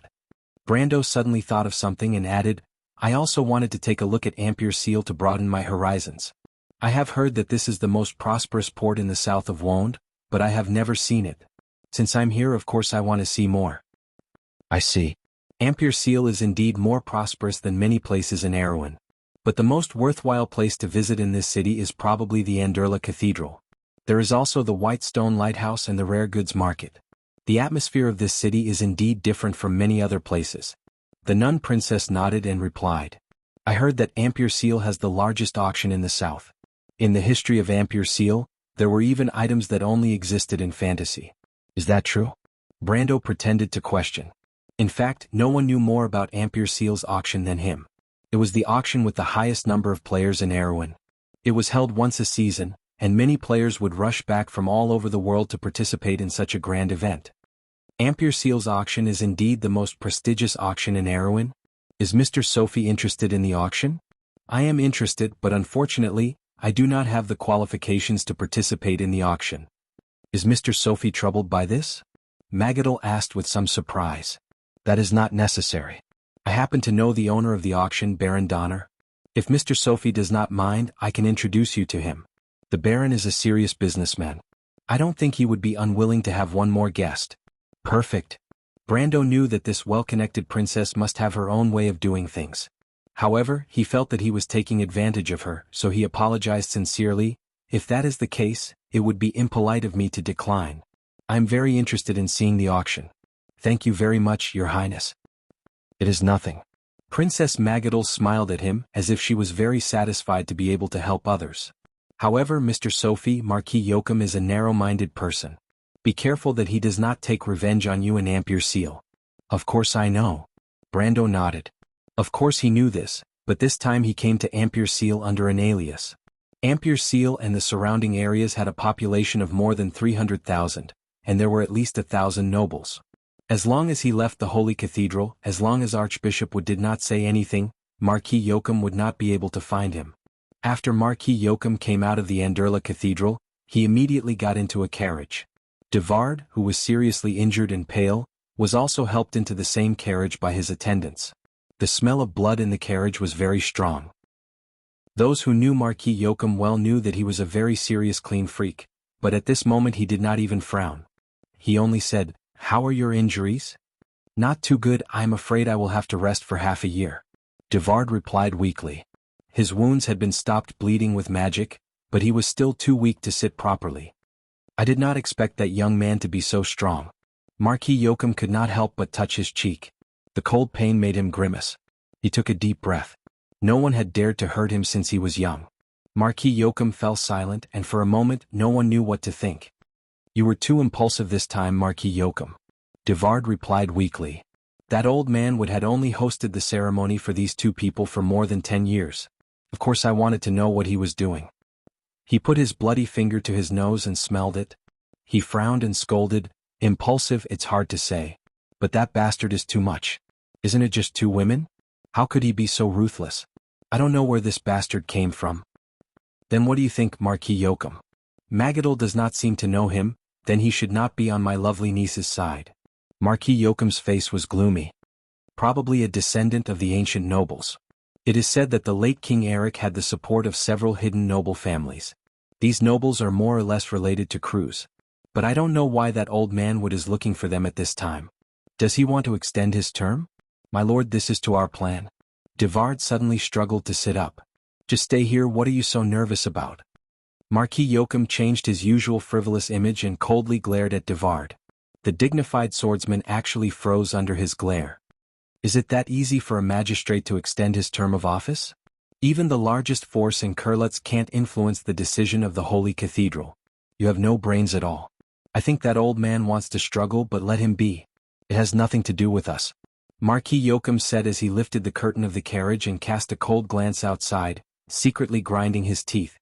Coming out of the Holy Cathedral, Amandina heard that Brando had a conflict with another marquis. She could not help but roll her eyes at him. But this was already good enough. Because Brando stood up for them, she did not take out her status as a lady to scold him. Brando was almost used to it. He was like a noble, but after all he was not one. This was really a case of kindness not being rewarded. Fortunately there was still Scarlet. This red-haired girl from the mountain village made Brando feel a little relieved. But he did not know what this girl was thinking. She was distracted all the way, and from time to time, she would raise her head and look at him with a strange expression. This made the noble lady beside her, who wanted to be on the same side, very speechless. The streets of Ampere-Seal were extremely prosperous. This gray and white port was famous for its commerce. Legend had it that its streets were paved with jade and gold. Of course, this was an exaggeration, but this city could really mesmerize anyone who saw it for the first time. Brando did not want to go back for a while, so he brought the two beautiful girls on the streets to show off. As a man, it felt good to bring two beautiful girls shopping, especially when he did not have to carry things or stand outside the shop for half a day. Brando snickered as he opened the profession panel. On the profession panel there was a new profession, Templar Knight, with a total of 15 levels. Below it were 3 skills: Blood of the Sun, Conflicting Aura, and Crown of Thorns. There was nothing to study about them. He had sorted out the details of this profession very carefully in the game. Moreover, the main purpose of this profession was to obtain skills. The other useful skills of the Templar Knight could only be learned after level 30. Brando did not want to raise the level of this profession to that high for the time being. He opened the panel, glanced at it, and then began to upgrade the skills. First, he upgraded Conflicting Aura to level 10. Then he upgraded Blood of the Sun and Crown of Thorns to level 5. Because the Templar Knight was an advanced profession, the basic experience of its skills was calculated according to the level of an intermediate skill. So, this time he used a total of nearly 700,000 experience points. Fortunately, Brando had been continuously extracting the experience points from the fragments of Mavikart's tome. He now had more than 4 million experience points, and half of them were converted into skill experience points. The ball of light from the fragments of Mavikart's tome had shrunk by about a quarter. According to Brando's estimation, if all the experience points from the book were used to upgrade his profession level, it would directly raise his mercenary level to 50. But if it was just a profession level, it was meaningless. It would only increase his absolute strength. Devard the Eagle was a classic example. He could use the strength of an upper gold to suppress him. To put it bluntly, the Amber Sword's foundation was still the skills. When it came to skills, Brando looked at the 9 luminaries' Art of the Wind and felt a little bitter. It required 250,000 experience points to upgrade from level 7 to level 8. Converted into skill experience points, it required 5 million experience points. Even if he dismantled all the fragments of Mavikart's tome, it would only be able to upgrade the skill to level 10. It was simply a bottomless pit. Brando let out a sigh of relief. The first thing he saw was Amandina's gloomy face. He didn't know why, but at this moment, he suddenly had the idea that a noble lady like her would be very suitable to wear glasses. Brando was a man of action, so he did what he said. Ampere-Seal was full of shops selling all kinds of rare treasures. Brando easily bought her a pair of magic glasses from the Hazel people. Brando didn't do it on a whim. Amandina often had to work at her desk in the territory, and this pair of magic glasses was said to have the power to protect her vision. It was very suitable for this noble lady. Of course, only Brando knew whether it was out of concern for his subordinates or to satisfy his bad taste. Although Amandina didn't want to, it had to be said that the way she gritted her teeth while wearing the glasses was different. She looked like a serious bespectacled lady. The three of them strolled around until the sun was setting. When the main commercial streets of Ampere-Seal were dyed a bronze red, they returned to the inn with a large pile of gifts. When they returned to the inn, it was almost time for dinner.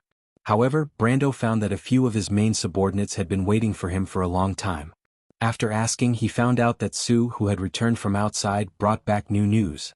P.S. I saw 2 questions in the comments section. One is about the elite template. The elite template requires the level of a single profession, not the total level. Secondly, the strength crystal gives a 10% increase.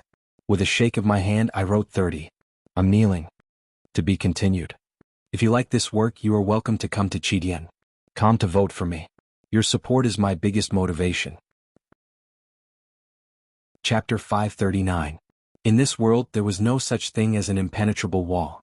In just 3 days the news of the duel at the Anderla Cathedral had spread among the nobles, and then to the commoners. One side of the duel was the famous sword hero Erek, but he lost to a young man of unknown origin. Until the bards adapted this experience into a story, Brando had become the most outstanding person of Erwin's younger generation. At least in Ampere Seal, his fame was almost on par with Erwin's younger generation of nobles. Almost everyone was guessing who he was, but only a few people knew that Captain Wood had personally presided over the ceremony for him. This person must have an extraordinary background. For a time all the forces in Ampere Seal, big and small, were moved. Even the future Princess Regent sent people to investigate Brando's background. Especially after her close friend, Magadol, found out the truth of the matter. Erek and House Cypher were no exception. The roads of Ampere Seal were suddenly filled with people from all walks of life, causing chaos. Fortunately, the ordinary citizens had long gotten used to the way the nobles would tense up at the slightest sign of trouble. The people who lived in such a tense atmosphere comforted themselves by saying that as long as the port of Ampere Seal was still filled with white sails and the Anderla Cathedral still existed, the port would not decline. The bell of the Holy Temple was a commentary to this phrase, and day after day it continued to ring throughout the grey and white harbor city, unmoved. In the midst of the panic, Brando himself spent every day in Ampere Seal in an orderly manner. As he expected, as long as the Archbishop of the Anderla Cathedral did not say anything, no one would find him. Over the past week he had met the owner of the auction, Count Donner, under the introduction of Magadol. The latter was very interested in the painting of Princess Anyao that he wanted to sell. However, Brando, or rather, the merchant lady, smiled politely and did not show him the painting in his hand.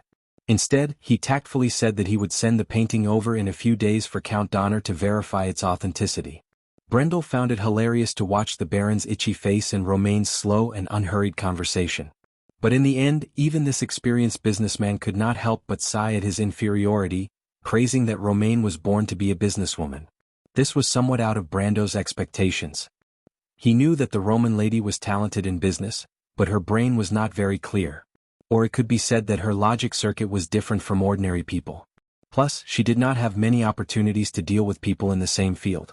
In other words, she lacked experience. After all, talking on paper was different from actually doing it. This was even more so when dealing with people. To be honest, before he brought her here, he was wondering if this little cutie would have stage fright. How was it, Brando? When they walked out of Baron Donner's mansion, the little Roman raised her head proudly and stared at him. Her slender neck supported her beautiful head. Her dark brown hair was tied up, and she wore the black dress that Brando bought for her at Bragg's. Under the curve of her neck, her collarbone shone like snow. She wore a ruby necklace that shone like fire and blood. The necklace shone brightly, and in a trance, it set off the merchant lady's confidence and pride. Brando could completely understand her pride. Because she was the person he loved, she was proud. This faint smile with her aura made Brando's heart palpitate. Yes. Brando nodded subconsciously. Little Roman, you did better than I expected. I just didn't expect that old gentleman to praise you so much. Even in this city he is considered a person with a reputation. Brando suddenly realized that the little Roman's opponent was not simple. Donner's life was also the story of another genius.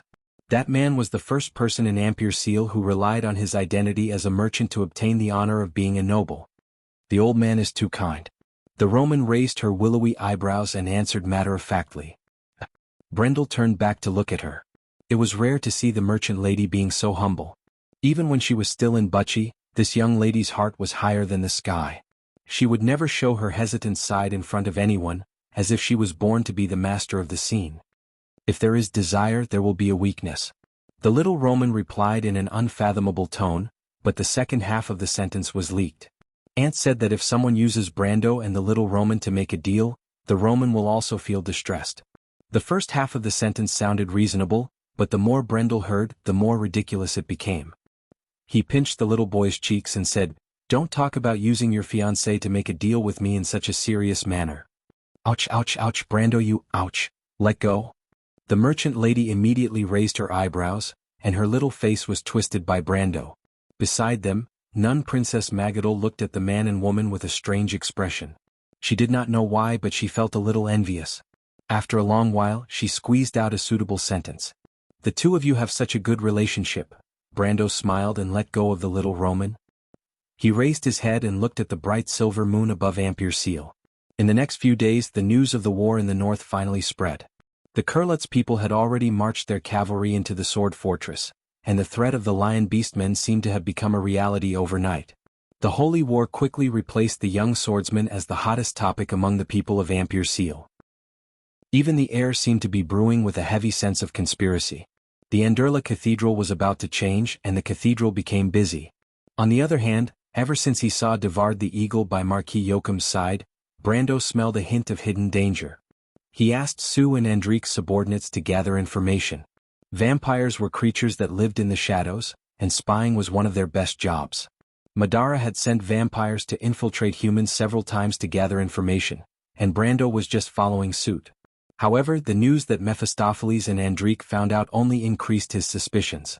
It was said that Erek was now staying in a castle in the south of Ampere Seal, and the castle was heavily guarded. Brando knew Erek's temperament very well.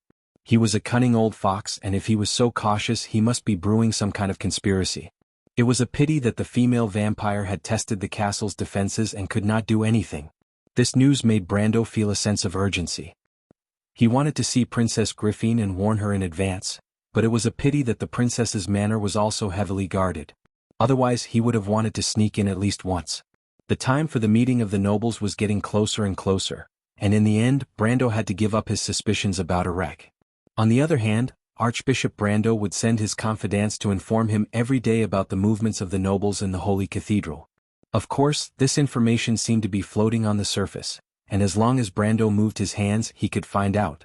However, Archbishop Wood's actions saved him a lot of time, and on the other hand, he could rest assured about the movements of the Holy Cathedral. In comparison, Archbishop Wood was still presiding over the daily affairs of the Holy Cathedral of Fire in the Anderla Cathedral, and this message alone conveyed enough information. After settling down, Brando had to face the problem of how to sneak into the meeting of the nobles. This was the biggest problem he had to solve. He would not ask Archbishop Wood for help. After all, this was a matter of great importance and could easily be used against him. Not to mention that the Archbishop would definitely not agree. Brando himself was not willing to cause trouble for the Holy Cathedral of Fire for the time being. He thought about it, and only the news that Sue brought back a week ago was more reliable. Of course, it was actually not reliable news. In the middle of the month of recovery, 2 days before the meeting of the nobles, Ampere Seal faced the sea to the west, and the Shakrad Strait divided the narrow peninsula. The salty sea water carved a white trail under the cliffs, constantly beating the dark brown rocks. Geographically, Ampere Seal was located at the end of the northern branch of the Anseli Mountains, Erek Mountains, where the mountains met the sea. This was where the sea breeze and the sea current converged. The climate was humid and clouds gathered at the foothills. The result of the abundant rainfall was a forest cover. To the east of the port city, there were large forests, dense with black pine and Erek hazel. The silver fairy princess Medisha was hiding in the bushes, her silver-gray battle robe covered with the wet dew of the night. She could not help but cough twice. Her gaze passed through the forest on the mountainside, and in the darkness not far away, there was a small town that was brightly lit. There were a few manors in the small town, and this place was more than 10 miles away from Ampere Seal. This town could be said to be dependent on the port city. There were many towns like this near Ampere Seal. Is it here, Sue? She used her knuckles to tap the map on the tree stump and turned back to ask. Sue's eyes sparkled under the light, but there was no expression in them. It was as if answering this question was as boring as reciting a book, but she still completed it meticulously. Her gaze also fell on the foot of the mountain. She had ordered her subordinates to confirm this town many times over the past few days, and there was no mistake. The Silver Fairy Princess was born to not doubt her companions. After hearing this answer, she turned back to the dark forest and whispered, "My lord." A gritting sound came from the bushes. "Wait, hiss, F***CKBLZ's little tyrant server." To be continued. If you like this work, you are welcome to come to Chidian. Come to vote for me. Your support is my biggest motivation. Chapter 540. The girl's soft lips were like a feather, gently imprinting on his neck, making Brando shudder. Her sharp teeth rubbed against his skin, penetrating his skin and piercing into his arteries. Hendrik was like a soft and boneless cat lying on top of Brando's body, carefully tasting the taste of his blood and letting out a satisfied nasal sound.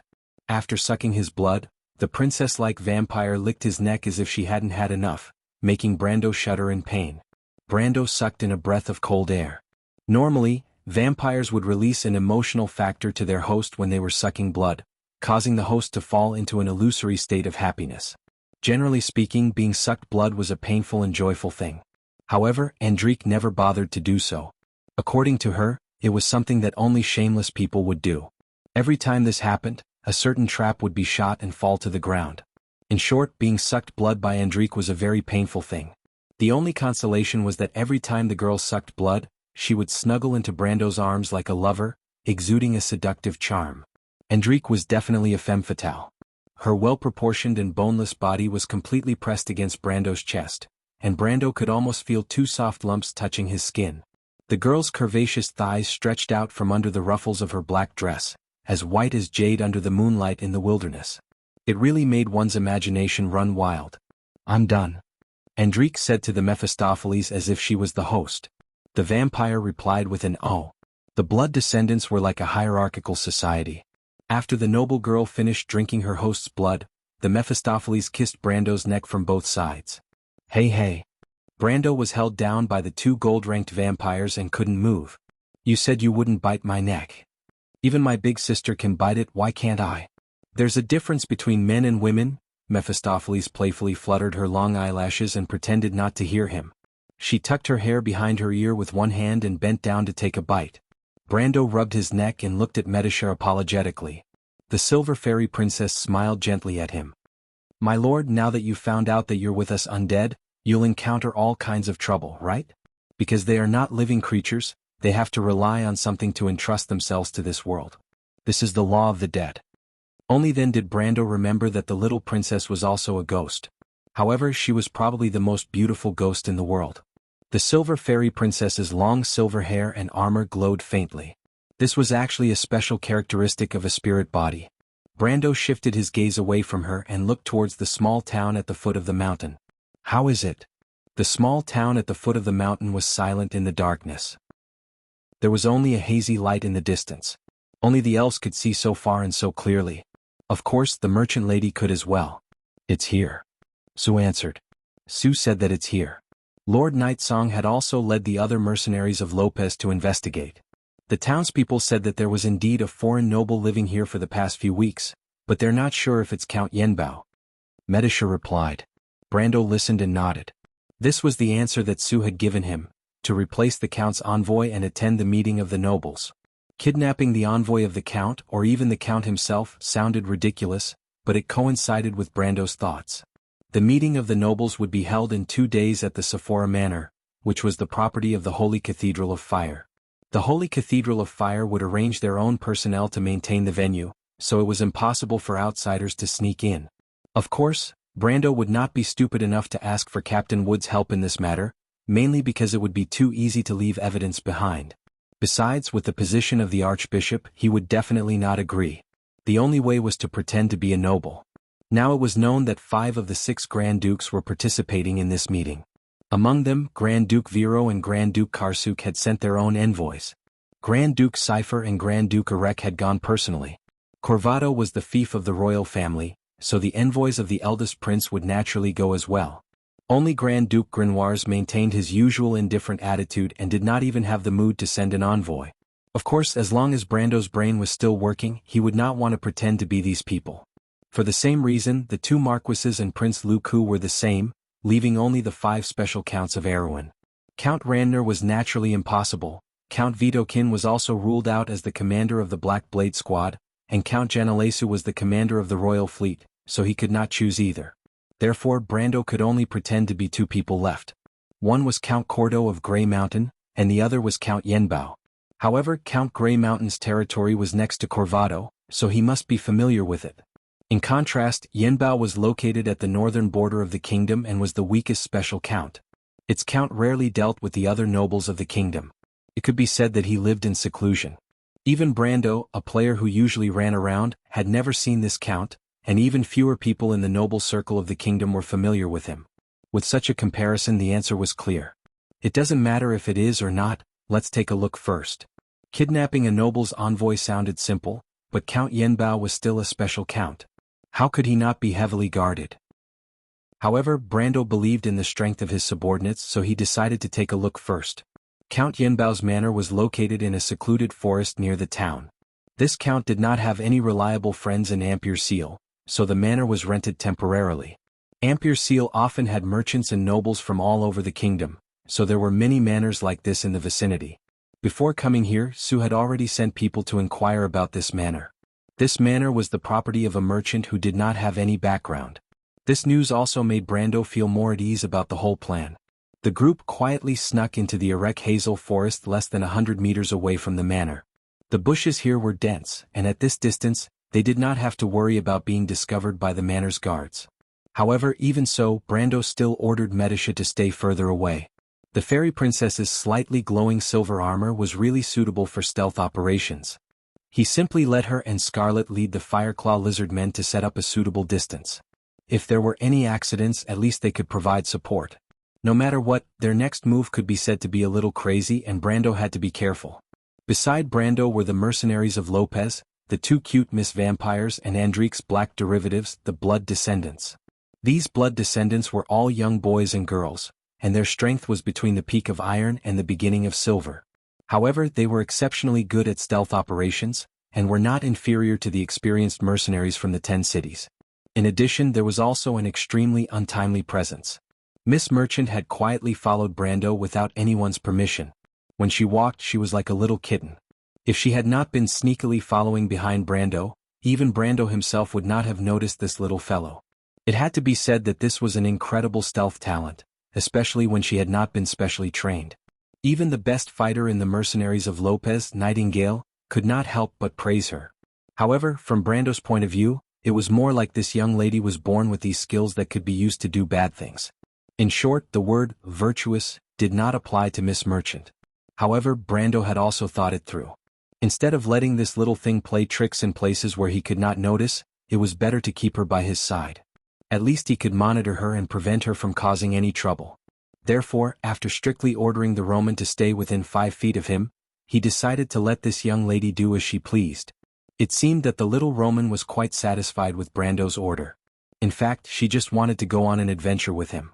After settling this little interlude, Brando released a few wind spirit spiders. The wind spirit spiders could not share his senses, so their use in scouting the terrain was minimal. However, they were extremely useful in monitoring the surroundings.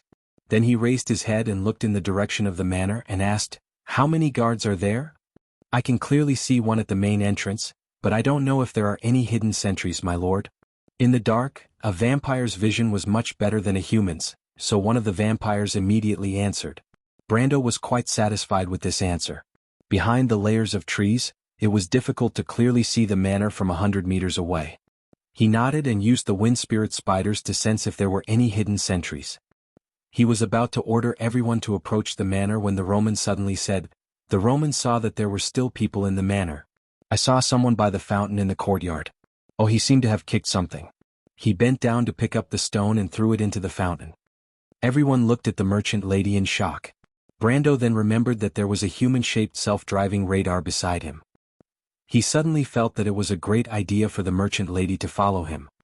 He quickly asked, "Did you see any hidden sentries?" "Hidden sentries?" "He's the one who hid." "Oh, there are 2 of them." "Where are they?" The Nightsong Tiger raised his eyebrows and immediately asked. "They're behind the guard at the entrance." The Nightsong Tiger immediately turned to Brando and said, "They're very experienced and we don't know how many people are in the courtyard. This is going to be troublesome, my lord." As an experienced mercenary, the captain of the mercenaries of Lopez was very sensitive to the location of the sentries. He could often make a rough guess based on the clues. Brando had always trusted his judgment, so he nodded and muttered, "Do you have any ideas?" "Find a way to catch a tongue," the Nightsong Tiger replied. Brando nodded again, then Mephistopheles, "Follow me." With that, a layer of dense black smoke suddenly appeared on his clothes. This layer of black smoke quickly enveloped the conspicuous red blessings and Howran Gaia. Brando did not want to expose his identity, so the best choice was to disguise himself as a member of the Dark Church. He pulled up the hood of his cloak and was about to leave, but at this moment, the Roman suddenly took out a small and exquisite silver cage and said with a proud expression, "Brando, do you want to catch someone? Roman will help you." Before Brando could react, the Roman clapped her hands and chanted, the person in the cage who took away your freedom?" She clapped her hands and a white light flashed in the cage, and a small person appeared in the empty silver cage. Brando and the others were not surprised. Andrique, Mephistopheles, and the other vampires looked at the merchant lady in shock. "What is this?" Brando immediately stopped and looked at the terrified little person in the cage. "My lord," the vampire who spoke before had a strange expression. This is the guard at the entrance." Dark witchcraft. Brando was stunned. To be continued. If you like this work, you are welcome to come to Chidien. Come to vote for me. Your support is my biggest motivation. Chapter 541. The guard in the cage was scared out of his wits. He thought that he was captured by the evil wizards who came out of nowhere. He trembled in fear, and when Brendel and the others interrogated him, he spat out everything that happened in the manor. There were more than 30 guards in the manor. Including the cook and the servants, there were nearly 100 people. He wasn't sure if the count had come in person because the 3 knights were usually in charge of delivering orders. According to the guard's description, Brando guessed that the strength of the 3 knights should be in the gold realm. He frowned slightly. With his current strength, dealing with 3 gold realms shouldn't be a problem. However, he didn't know what skills the enemy was good at. It wouldn't be easy to not make a scene. However, he was more concerned about where Roman's inexplicable black witchcraft came from. Little Roman's eyes rolled around, saying that her big sister taught her. As for who her big sister was, no one could say for sure. She held the cage and explained how the spell worked. The cage could imprison any creature in the witch's sight. As long as the former's will was not strong enough, they would be trapped by the spell. The target of the spell was not limited to 1 person but up to 10 people. Brando listened for a while and understood that this was a reality illusion. As long as the target believed in it, the illusion would become reality. However, whether the target believed in it or not, it had to go through the subconscious first. However, this spell was not omnipotent. With the level of this spell, it was more than enough to imprison a guard in the upper level of the Iron Realm. However, it was not so sure if it was used against stronger enemies. Bewitching people and tempting the dark side of people was a classic black witchcraft. The little Roman covered the cage with a black cloth. This way the person in the cage could not sense anything from the outside world. Everyone was amazed by the witch's magical spells, and even Charles couldn't help but compliment them. As law wizards, their spells were magical in the eyes of ordinary people, such as building a bridge out of thin air, turning into a wall, and even melting steel at high temperatures. However, the law wizards manipulated the lines of law in the world of Vaunt, and ultimately they couldn't break away from their own laws. They couldn't turn flames cold and they couldn't turn ice hot, but witches were the exact opposite. Witches' spells were magical, and they could do many things that went against common sense. Therefore, the world did not like witches because their magic was more inclined towards chaos. Some people even threatened that witches had an affair with Dusk. Of course, Brando knew that this was just nonsense. In any case, dark witchcraft wasn't considered honorable in terms of its power. He pondered for a moment. "It seems that I have to find Aunt Jenny quickly to figure out what happened to you. It's a pity that I haven't heard from her. But then again, aren't you worried about my aunt at all?" Romaine's eyes widened and her flat forehead glistened. "My aunt often goes out and only comes back home after a few months. It's been almost a year." Brando couldn't help but facepalm. "Alright, before we figure out the whole story, you're forbidden from using these strange spells in front of others. Do you understand?" "What? My little Roman doesn't want to be tied to a stake and burned, right?" Brando replied seriously. The Roman thought about it seriously and nodded. He also felt that this wasn't a good idea, so he agreed. "Okay, Brando." Most of the people were used to the way the two talked, so they silently waited for Brando to make a decision. Brando looked in the direction of the manor and called the guard in the cage to ask about the general distribution of the guards in the manor. Because the Roman had covered the silver cage with a black cloth, the guard didn't hear anything before. Now that he was called out to ask again, he still looked frightened. Brando listened carefully to the guard's description and asked without any change in his expression, "Are there people patrolling?" The guard nodded like a chicken pecking at rice and stammered, "Yes. Master Wizard? Brando quickly understood that there was a group of cavalry patrolling the manor, and they would pass by about once every half an hour. This was the information he needed to know. He then tapped the cage and put down the black cloth again. He asked the Roman, "Since you can catch him, you can let him go, right?" The little Roman nodded quickly, as if she was afraid that Brando would think that she wasn't strong enough. That was more than enough. Brando continued with a series of threats and promises, trying to intimidate the guard into not revealing anything about their encounter. You know, it is very easy for a mysterious wizard to frighten a normal person. Therefore, everyone knows that they have all kinds of methods to kill people, and even make them suffer a fate worse than death. One of the most famous methods is to cast a curse. Brando pretended to cast a curse on the guard that if he didn't listen, his body would fester and he would die. Then he asked the little Roman to let him go. Brando didn't want to attract the attention of the hidden sentries in the manor. Although this black magic could create a reasonable illusion in everyone's mind for a short period of time, some people had higher willpower, and once they broke free they would realize that something was wrong. Moreover, the guard was already frightened to the point of having a mental breakdown. Brando let him go, and he obediently stood at his post, afraid that the wizard would not be satisfied with him and directly turn him into a pool of pus. The next thing was simple. Brando waited for the patrolling riders to appear, and immediately asked the little Roman to use the same black magic to capture all of them. After that, he released them one by one and asked the vampire to knock them out with a karate chop. There were a total of 6 patrolling riders. Brando selected Mephistopheles, Andrique, the Nightsong Tiger, the Shire, and the wild elf sister Falerne from his subordinates and had them change into the knight's battle robes. The others did not have any objections to Brando's selection. Mephistopheles, Andrique, the Nightsong Tiger, and the Shire were either outstanding or experienced. However, Falerne was a little too conspicuous. God knows why Brando left the last spot for Falerne. It was purely out of habit that he wanted to bring along a lucky girl.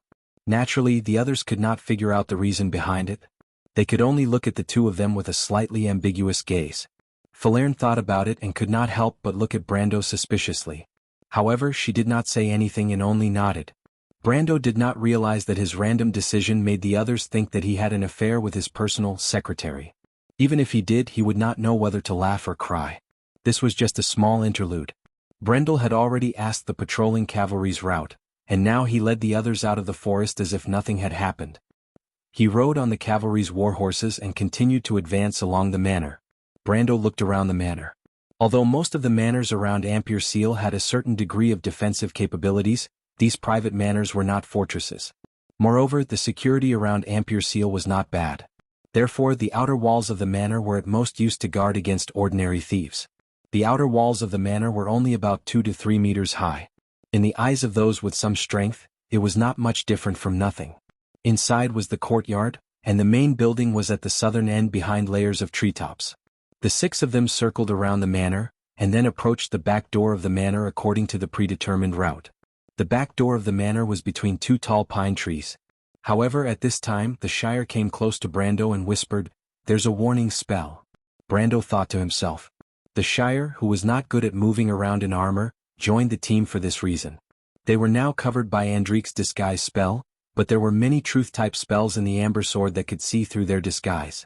However, as a law-defying wizard, Seal was the type of person who was best at dealing with spells and dissolving spells. Brando did not believe that Count Yenbao had wizards who were better than the Shire. He knew that in the whole of Erewhon, the Shire was probably second only to Fleetwood and Tullman. Even if the Black Tower wizards and Karsuk were included, the Shire could still be ranked in the top 5. "Can you deal with it?" But he still tilted his head and asked. The Shire nodded. "The opponent's spellcaster seems to be only a mid-silver. I'm sure I can deal with this spell without leaving any traces, my lord." "Don't remove it, it's too conspicuous." Brando looked forward and replied. "Of course, I understand." That was enough. The group slowly approached the back door. The Shire moved his fingers slightly, and an almost imperceptible light blue light pierced into the manor. Over the entire manor, the hexagonal grid of light flashed imperceptibly, and then quickly dimmed. All of this happened so fast that it was impossible for ordinary people to see it with their naked eyes. As for the wizards who judged the existence of spells in the surrounding space based on the magical fluctuations, the Shire had already suppressed the fluctuations to the minimum. Naturally, the wizards in the manor could not detect what happened in a short period of time. After retracting his hand, The Shire immediately told the others through telepathy that the spell net around the door and the surrounding area had been temporarily suppressed for 10 minutes. This was more than enough for Brando. The group quietly passed through the back door. There were 3 guards at the back door. However, in the eyes of these guards, there was nothing unusual about the patrolling knights. They were still the same old faces that they were familiar with. Brendel even greeted one of the guards. He had done this sort of thing more than once in the game and was very experienced. He had already asked for the details beforehand, including the secret signal and the characteristics of the guards. He did not miss out on any of them. After passing through the back door, they entered the courtyard of the manor. However, Brando knew that they could not act rashly for now. They slowly walked along the small path in the manor, and their first destination was the stable. To be continued. If you like this work, you are welcome to come to Chidian. Come to vote for me. Your support is my biggest motivation. Chapter 542. Byrne had worked in the Hoarfrost Manor for 16 years, and he knew that he was a guard hired by the owner of the manor. Most of the nobles who lived in the manor would not trust an outsider like him, so he was satisfied with his job of guarding the stables. He did not have many goals and he only wanted to earn a living. Fortunately, this was not a high demand in the vicinity of Ampere Seal. When he was free, he could even drink a few cups of liquor that was specially brewed in the plantation at the foot of the Enseli Mountains. After all, the horses of the nobles were taken care of by someone else, so it was not his place to interfere. Byrne's job was literally to guard the stables, but only the stables. After all, the stables were the private property of the big merchant who owned the land. Soon he saw the nobleman who lived here today. He heard that it was the Count's knight who came back from the courtyard. Byrne quickly wiped his mouth and put away the leather pouch filled with liquor. He did not dare to drink too much as he did not want to lose his job because his breath reeked of alcohol. Although it was easy to find a job near Ampere Seal, it was rare to find a job that was so easy and so well paid. He did not dare to look up at the high and mighty knight, so he quickly lowered his head and put on a respectful look. As usual, the knights acted as if they didn't see him and walked past him into the stable. Byrne was already cursing them in his mind. These bastard knights. It was as if he had learned all these dirty words since he was in his mother's womb. However, at this moment, Byrne heard a cold snort from a woman. He was slightly startled, and as a guard for more than 10 years, he immediately realized that something was wrong. But before he could react, a cold blade was placed against his neck. Byrne was so scared that his heart stopped beating. He thought to himself that he was done for. His body was drenched in cold sweat. He trembled as he turned around only to see a beautiful face. Byrne subconsciously thought that if there was a princess, then this young lady in front of him must be the princess. Who allowed you to turn your head? Andrique's face was sour, as if someone owed her tens of millions of tor. The young lady's temper was not good, Byrne thought with trepidation. However, Brando quickly stopped the vampire maiden from fooling the poor, honest man. He couldn't help but think that these vampires were really boring. They knew that the manor's guards were unreliable, so there was no point in scaring them. Andrique glanced at him expressionlessly, then crooked her finger at the human guard in front of her. The guard's eyes immediately became confused. As a matter of fact, most of the spellcasters among the vampires were experts in bewitching others. Andrea was no exception. She was an expert in curse-type spells, but she also had some knowledge in bewitching spells. Controlling a guard who was not even iron rank was a piece of cake for her. However, this action only intensified Brando's suspicions. She could have easily solved the problem with a spell, but she insisted on teasing her prey like a cat toying with a mouse. He originally thought that Andrique was a cold-hearted girl, but he did not expect her to be as boring as other vampires. On the other hand, Mephistopheles did not have such bad habits. Other than their sexual orientation, they were not like vampires at all. They were so innocent that they were cute. Although they were indeed cute. The young lord sighed. Tell him to knock on the manor's door and say, Andrique said that the lords? Beanold's warhorse seems to have some problems. Tell them to hurry over and take a look. Brendel turned around to look at the stable and immediately recognized the most expensive warhorse. He cursed in his heart for being a tycoon, but at the same time, he ordered Andrea without any change in his expression. The Beanold warhorse was produced in the Surin Plateau between Cruz and Grecius. It was thousands of miles away from Erewhon. A pure Beanold warhorse was worth tens of thousands of gold coins in the Ten-City Alliance, which was the closest to the Knight Kingdom of Grecius, let alone in Erewhon. However, it was common practice for nobles to love horses. Brando was not too surprised to see the most expensive Beanold warhorse in the noble's stable. The Andrik he mentioned was one of the patrolling guards. He should have been tied up and thrown into the forest outside. Andrik snorted softly and lowered her head arrogantly. Did you hear that? Byrne was charmed by her and did not dare to resist. He nodded stiffly. Seeing this, Brando could not help but feel a little curious. Will he be seen through with his blank expression? In fact, the spells used to confuse the mind in the Amber Sword were all dark witchcraft. Even for the young lord who had seen many things, this was the first time he had seen such spells in detail. He's only acting this way because he's in awe of the master. Of course he'll act normal in front of others. Andrik gave him a "you're just a country bumpkin" attitude. Brando was always curious about the unknown things in the Amber Sword, just like a player like himself. Therefore he did not mind Andrik's attitude. He thought for a moment and said, wouldn't that be too scary? Wouldn't it be impossible to tell? It's not that simple. This kind of trick is useless in front of wizards. A low-level apprentice can see through it. However, an apprentice needs to cast a spell to be able to tell if it's real or fake. A slightly higher-level wizard can see through it at a glance. Also, those who are familiar with him can also see some clues. After all, he's being manipulated by magic. His movements are always a little unnatural. The vampire girl's answer was very detailed. Besides, this is just a little trick. It's just a side branch of dark witchcraft. I'm just interested in it, that's why I'm studying it. A little trick. Because it's too weak. Those who are above silver rank can resist the effects of magic with their will alone.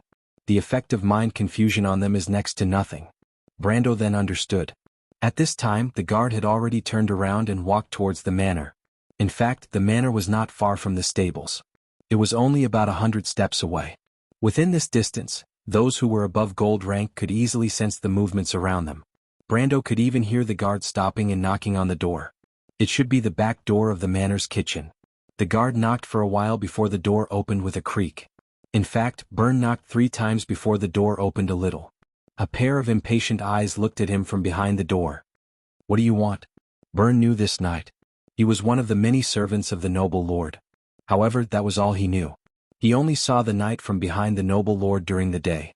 When he saw the knight, he quickly lowered his head and answered, Andrek said that there's something wrong with the lords. Beanold's warhorse. He asked them to hurry over and take a look. Byrne's imitation of Brendel's tone was perfect, at least 80 to 90% of it. He was able to imitate Brendel's demeanor and tone perfectly.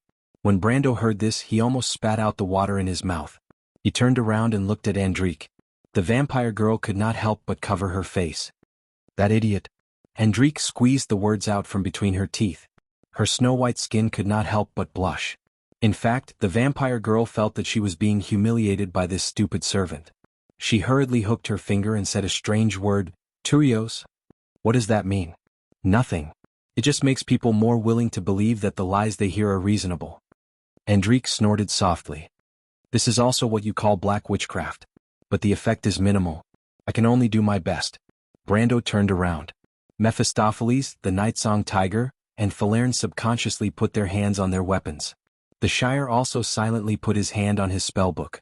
Everyone looked at the door nervously. The knight behind the door was stunned. He did not realize that something was wrong. Instead he cursed, What? What the hell is that fellow undercock up to? Did he kill the Count's horse? Is he so scared that he can't even speak properly? That being said, everyone in the manor knew that the Beanold horse was the Count's treasure. The knight had no choice but to be cautious. He opened the door and looked around. Then he said to Bourne fiercely, Don't tell anyone for now. Wait for me to come back. Byrne nodded his head obediently. The knight didn't seem to realize that something was wrong.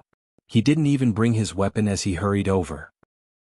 But as soon as he entered the stable, before he could speak, he saw a cold sword pointed at his throat. What? What? The knight was stunned. Then he saw Brando and the others and his expression changed. He wanted to say something, but Brando pushed the sword forward. The pain immediately shut him up. Who are you? The knight seemed to have finally understood his position.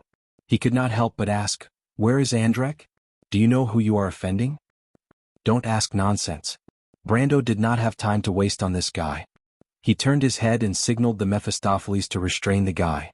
Then he said, You only have 2 choices. First, bring us into the manor.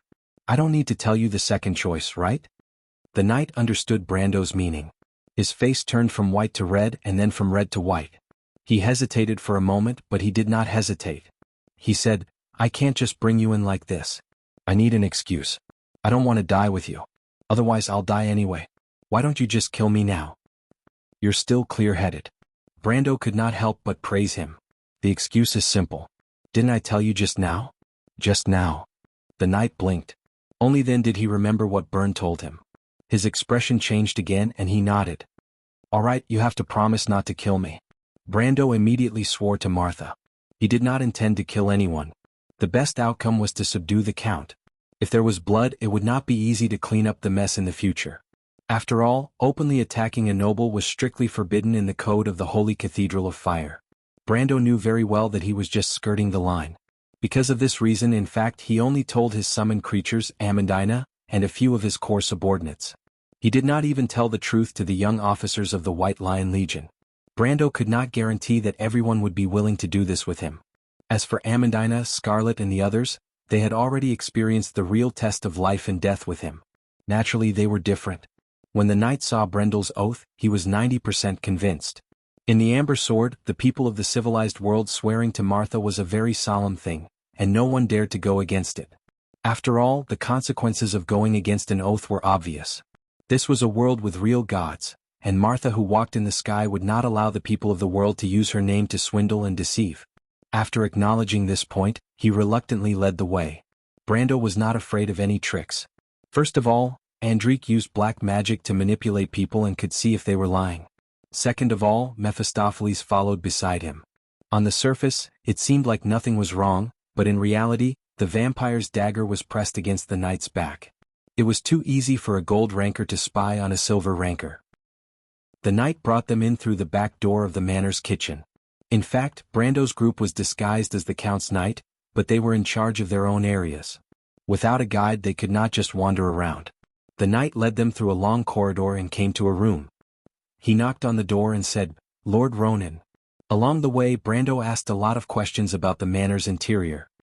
He already knew that the one resting in the room was one of the gold rankers, the captain of the night. "What's the matter?" a voice asked from inside the room. It seemed to be a middle-aged man. Brando held his breath and signaled the knight to answer with his eyes. The knight hesitated for a moment before answering nervously, "It's like this, Lord Ronan. Enric and the others seem to have found something wrong with the Count's horse." "Horse? Which one?" "It's Lonefire." Lonefire was the name of the Binault horse. The voice inside the room immediately became serious. Lonefire? The person in the room obviously understood the value of the Binault horse. He could not help but ask in displeasure, "What are you doing? Don't you know that horse is the Count's most beloved horse?" To be continued. If you like this work, you are welcome to come to Chidian. Come to vote for me. Your support is my biggest motivation. Chapter 543. The displeased tone of the person in the room made the knight nervous. He turned to look at Brando. "Tell him that it's because of the stable's gatekeeper. They changed the black beans to normal fodder without permission." Brando remained calm and simply mouthed the words to the other party. He knew that the pure-blooded Pinot horses were extremely delicate. Their materials were all specially made, and the beans in the fodder had to be black beans that were a specialty of the Surin Plateau. Otherwise there would be problems. The knight hurriedly repeated his answer. This time the people in the room believed him. In fact, he didn't suspect anything. After all, this was Ampere Seal. He really couldn't think of anyone who would dare to cause trouble under the nose of the Holy Cathedral. He pondered for a moment and replied, "This is really troublesome. Wait for me to come out." The rustling sound of clothes being put on could be heard from the room. After a while, the captain of the night opened the door. He was about to put on a stern face and reprimand these careless knights. These knights were his direct subordinates. If they caused a problem, the Count would definitely blame it on him. This time, it was the Count's favorite horse that had a problem. This made him extremely unhappy.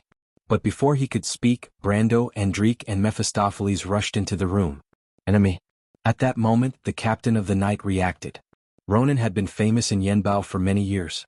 He had been the captain of Yenbao's guards when he was very young. He was extremely experienced in fighting enemies and was used to carrying a sword at all times. As soon as Brando and the other two entered the room, the middle-aged knight had already pulled out his sword. Even Brando was shocked by Ronan's reaction speed. This was really fast. If it was any other enemy, the captain of the night would probably have had time to warn them. Unfortunately, he was facing an even more abnormal opponent.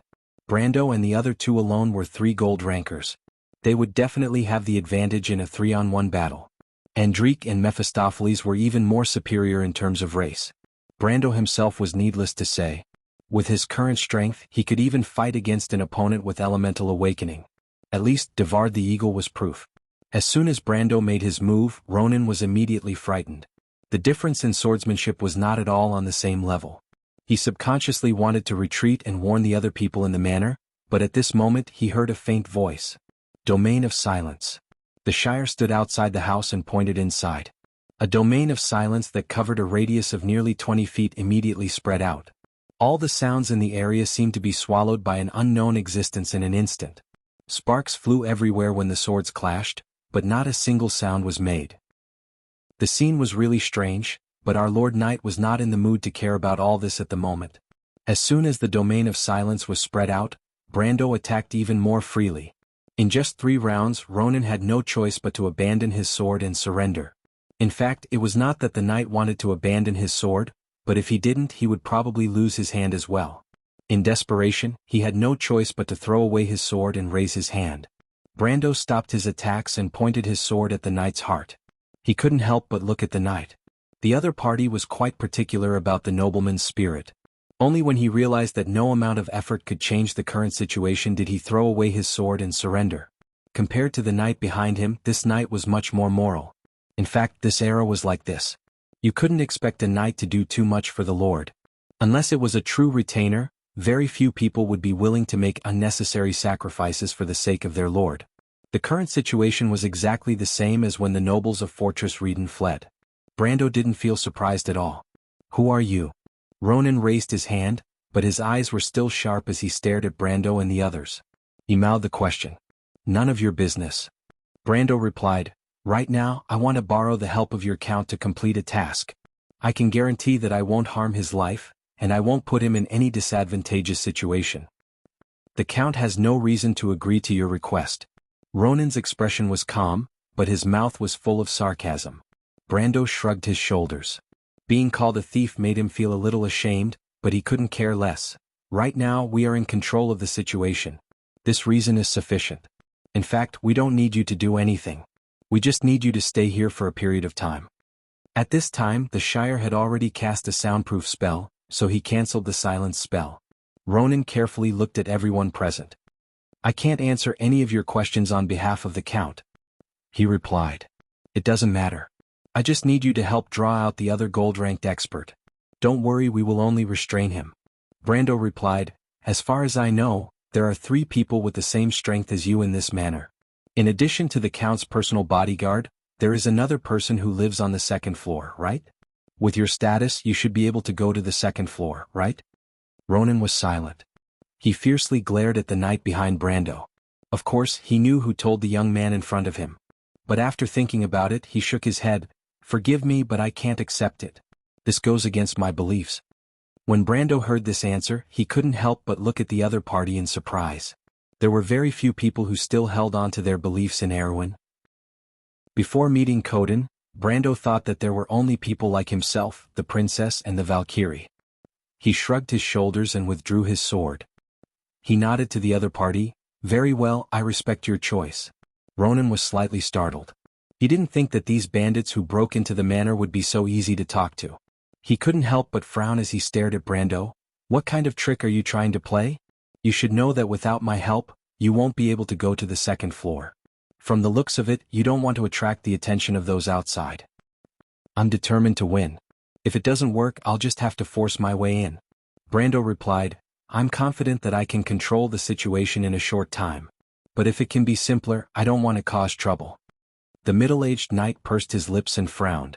Obviously, Brando's words were exactly what he had guessed. He couldn't help but look deeply at Brando.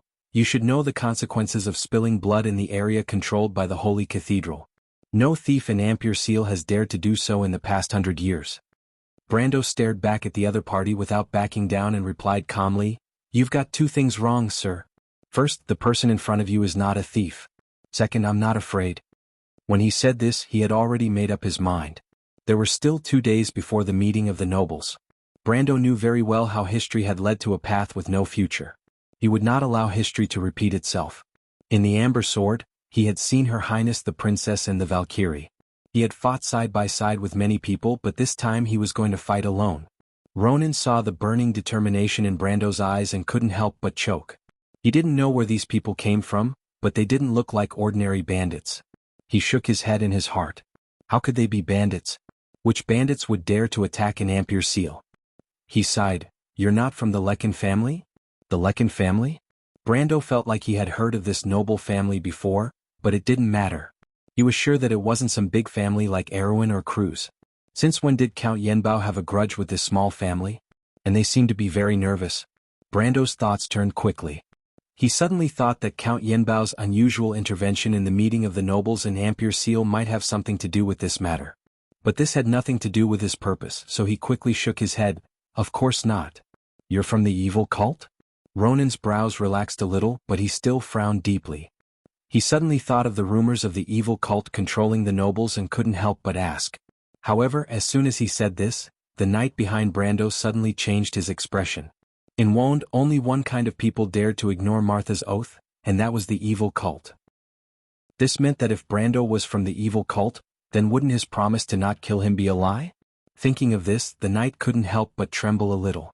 But Brando shook his head and said, No, we believe in Lady Martha just like you, my lord. We see dusk and chaos as heresy. Ronan raised his eyebrows.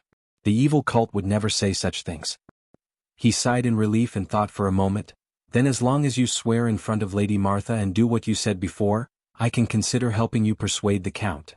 You agree? The captain smiled bitterly. How could he not agree? He could see that Brendel's group was powerful, and the 3 gold rankers under the Count were no match for them. Not to mention that he was already under their control. In fact, there were only 2 gold rankers under the Count's command that he could use. If the other party really attacked, the manor would be a bloodbath. Whether it was considering his own life or his loyalty to the Count, this was the best choice for him. Ronan sighed. Yenbao used to be one of the top nobles in Erwin. During the most glorious era of the family, they had 2 elemental awakenings. Their status was no less than the current Grand Duke Arek. It was because of this strength that the Yenbao nobles could be independent of the other nobles in the kingdom and claim to be one. But he didn't expect that in just 100 years, the Yenbao family would fall to such a state. It seemed that anyone could bully them, and they even had to consider relying on other Grand Dukes. It was a disgrace. The captain of the night thought of this and was about to nod in agreement. But at this moment, a loud explosion suddenly came from above everyone's heads. At that moment, it was as if the entire manor jumped. Brando's heart tightened. He couldn't help but look up at the ceiling. The explosion came from the 2nd floor. Did something happen outside? But he couldn't think of anything that could cause such an effect. Could it be that the little Roman was bold enough to test a fireball on the manor at this time? But it didn't seem like a big fireball. It was more like someone had summoned a meteorite. These messy thoughts flashed through Brando's mind. He turned around and saw that the corridor had become chaotic. Many of the night who had been sleeping opened the door and rushed out. Brando's expression changed. He immediately shouted, "Close the door." 2 updates, 1 update 4000, 1 update 3000. I originally said that I would explode yesterday, but I was feeling a little unwell yesterday, so I will start from today. To be continued. If you like this work, you are welcome to come to Chidian. Come to vote for me. Your support is my biggest motivation. Chapter 544. Brando had just finished shouting when he suddenly realized that the knight who had rushed out of the room in a panic were not running towards him. Instead, they were screaming and running towards the outside of the house. Brando was stunned. What happened? He turned around and suddenly felt that the whole manor was trembling violently. It was as if a giant beast was walking on the ceiling. The wooden planks were making unbearable creaking sounds, and dust was constantly falling down. Not good. The Knight Captain Ronan's face changed. The voice had reached the stairs in a blink of an eye. Watch him. Brando shouted as he rushed out of the corridor and looked towards the stairs. He did not know when this manor was built. The stairs were built in the style of the flamboyant sculpture of Anson the 11th. But at this moment, the artwork was trembling violently as if it was suffering from asthma. The fakes of famous paintings hanging on the corridor fell to the ground like hailstones. Brando did not have time to mourn for these expensive fakes. Suddenly, a dazzling light rolled up from the stairs.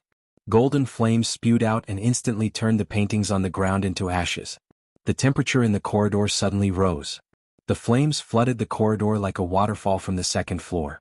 Several knights who did not have time to escape were engulfed in the sea of flames. They only had time to let out a scream, which was dragged out from their throats and then turned into a mournful wail under the night sky. For a moment, the whole corridor was illuminated in golden red. The flames reflected on Brando's face, but the flames that extended forward bypassed him as if they were afraid of him, forming an oval hole. Magic flames. Brando stood in the middle of the hole and immediately recognized the essence of the flames. But there was only one thing that could create such a waterfall of flames. Brando squinted his eyes without changing his expression and gently pressed his right hand on the hilt of his sword. Then, with a loud bang, a violent monster rushed out of the flames. This monster had a huge bullfrog head with long horns on its head. Its skin was as red as blood, and its muscles were bulging. Its arms supported its body on the ground, and its small hind legs were filled with the explosive power of a frog. But the most eye-catching thing about this monster was the raging flames on its back and arms. Its eyes were spitting fire, and smoke with the pungent smell of sulfur was constantly coming out from its bloody mouth. This was a lord of the abyss, also from the scorching hell. It was an evil creature from the sulfur river. However, compared to the low-tier demons that the Black Flame sect's disciples controlled, this lord of the abyss was considered a real big guy. It had high intelligence and its strength was equivalent to the peak of gold tier. Why would such a thing appear in the core area ruled by the Holy Cathedral? Brando was extremely puzzled. But just when he noticed the demon, the monster also noticed him. It immediately let out a deafening roar and raised its flaming claws to grab Brando. The monster's flaming claws were almost the size of a round table.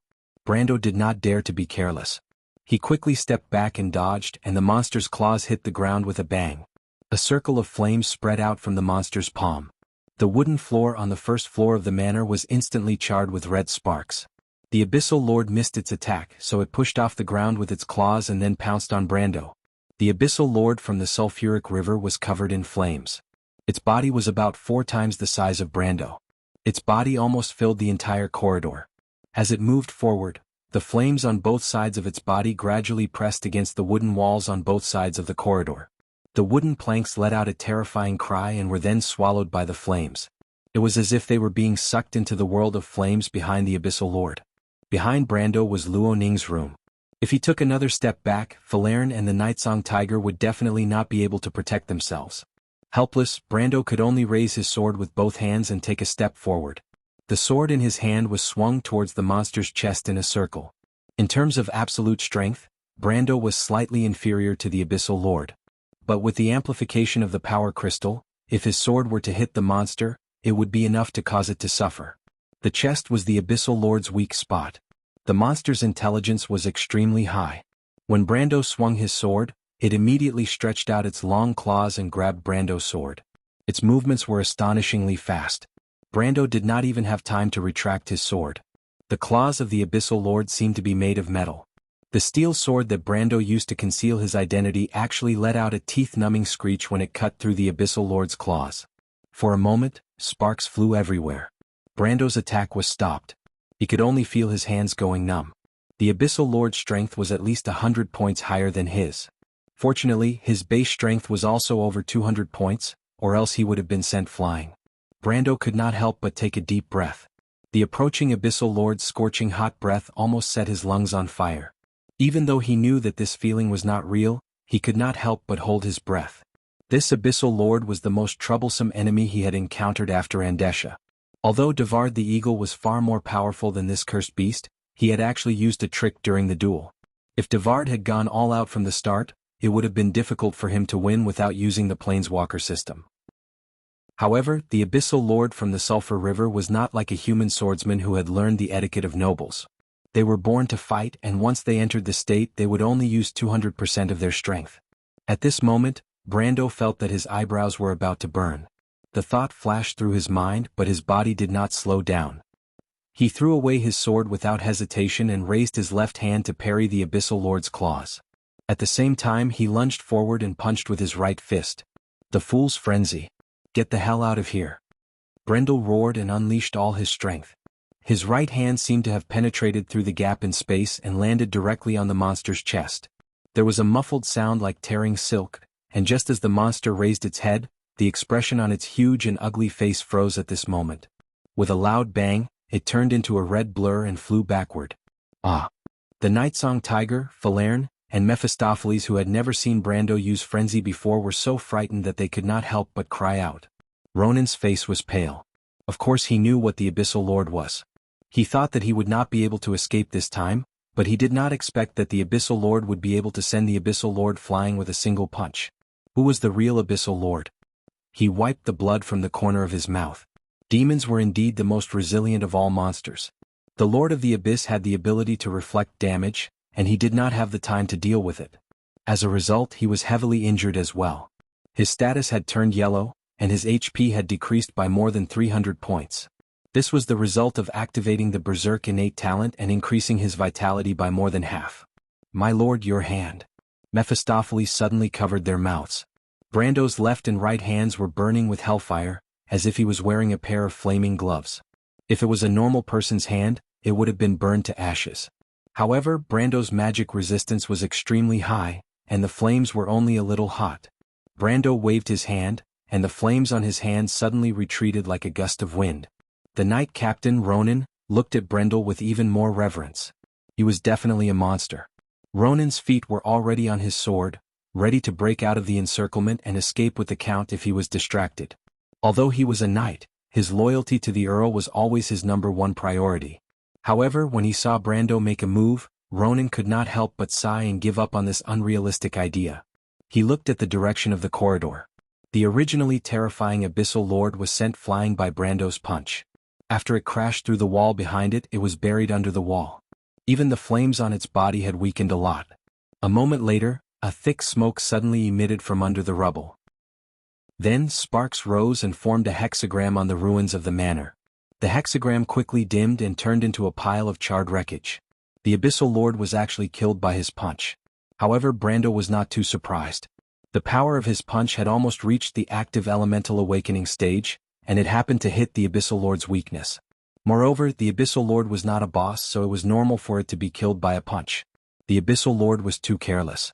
It probably thought that humans would not dare to fight it in close combat.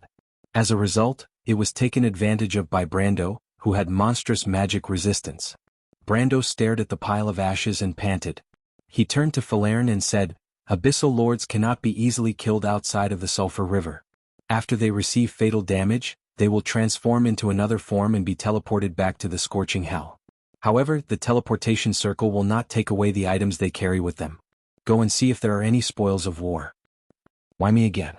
Falerne could not help but ask. Because you are lucky. Falerne could not help but stare at him in confusion. However, Brando did not care. Instead, he turned back and stared at Ronan. When the explosion on the second floor was heard, this guy's expression changed. Coupled with the reaction of the night outside, these Yenbao people must know something about this Abyssal Lord. Brando did not believe that a high-level Abyssal Lord would suddenly appear in the core area of the Holy Cathedral controlled by Erwin. He stared at Ronan with a serious expression. I don't think there is a spatial passage to the scorching hell in this manner. Sir Knight, I think you should know something about it, right? Unexpectedly, Ronan, who had softened his attitude before, was unusually firm this time. He pursed his lips and shook his head without saying a word. At this moment, a series of soft footsteps suddenly sounded. Brando turned back because he heard the footsteps coming from the half-burnt and crumbling staircase. I'm sorry, sir. I accidentally summoned this Abyssal Lord, a weak voice replied. P.S. Chest tightness, shortness of breath and panic for a week. The examination said that it was a respiratory infection, myocardial ischemia, and there was no improvement even after 2 days of fluid transfusion. Thinking that it was the first day of May, I still wrote a chapter. It's so uncomfortable. If you like this work, you are welcome to come to Chitian. Come to vote for me. Your support is my biggest motivation. Chapter 545. I'm sorry, sir. I accidentally summoned this demon. Brando turned his head back to the source of the weak voice. He couldn't help but praise the beautiful young man in his heart.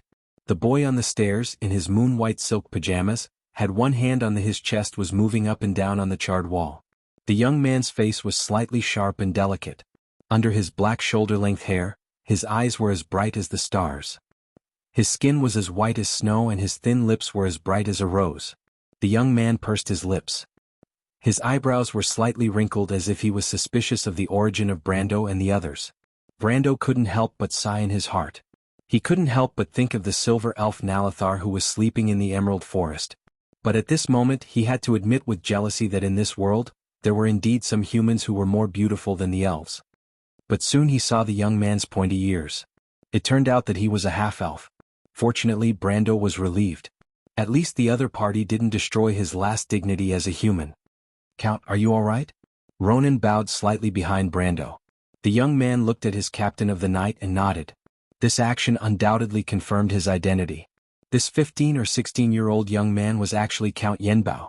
Brando couldn't help but raise his eyebrows suspiciously. He stared at the young man's face that was a little too young. The young man was also sizing up Brando. His starry eyes flashed with a slightly doubtful light.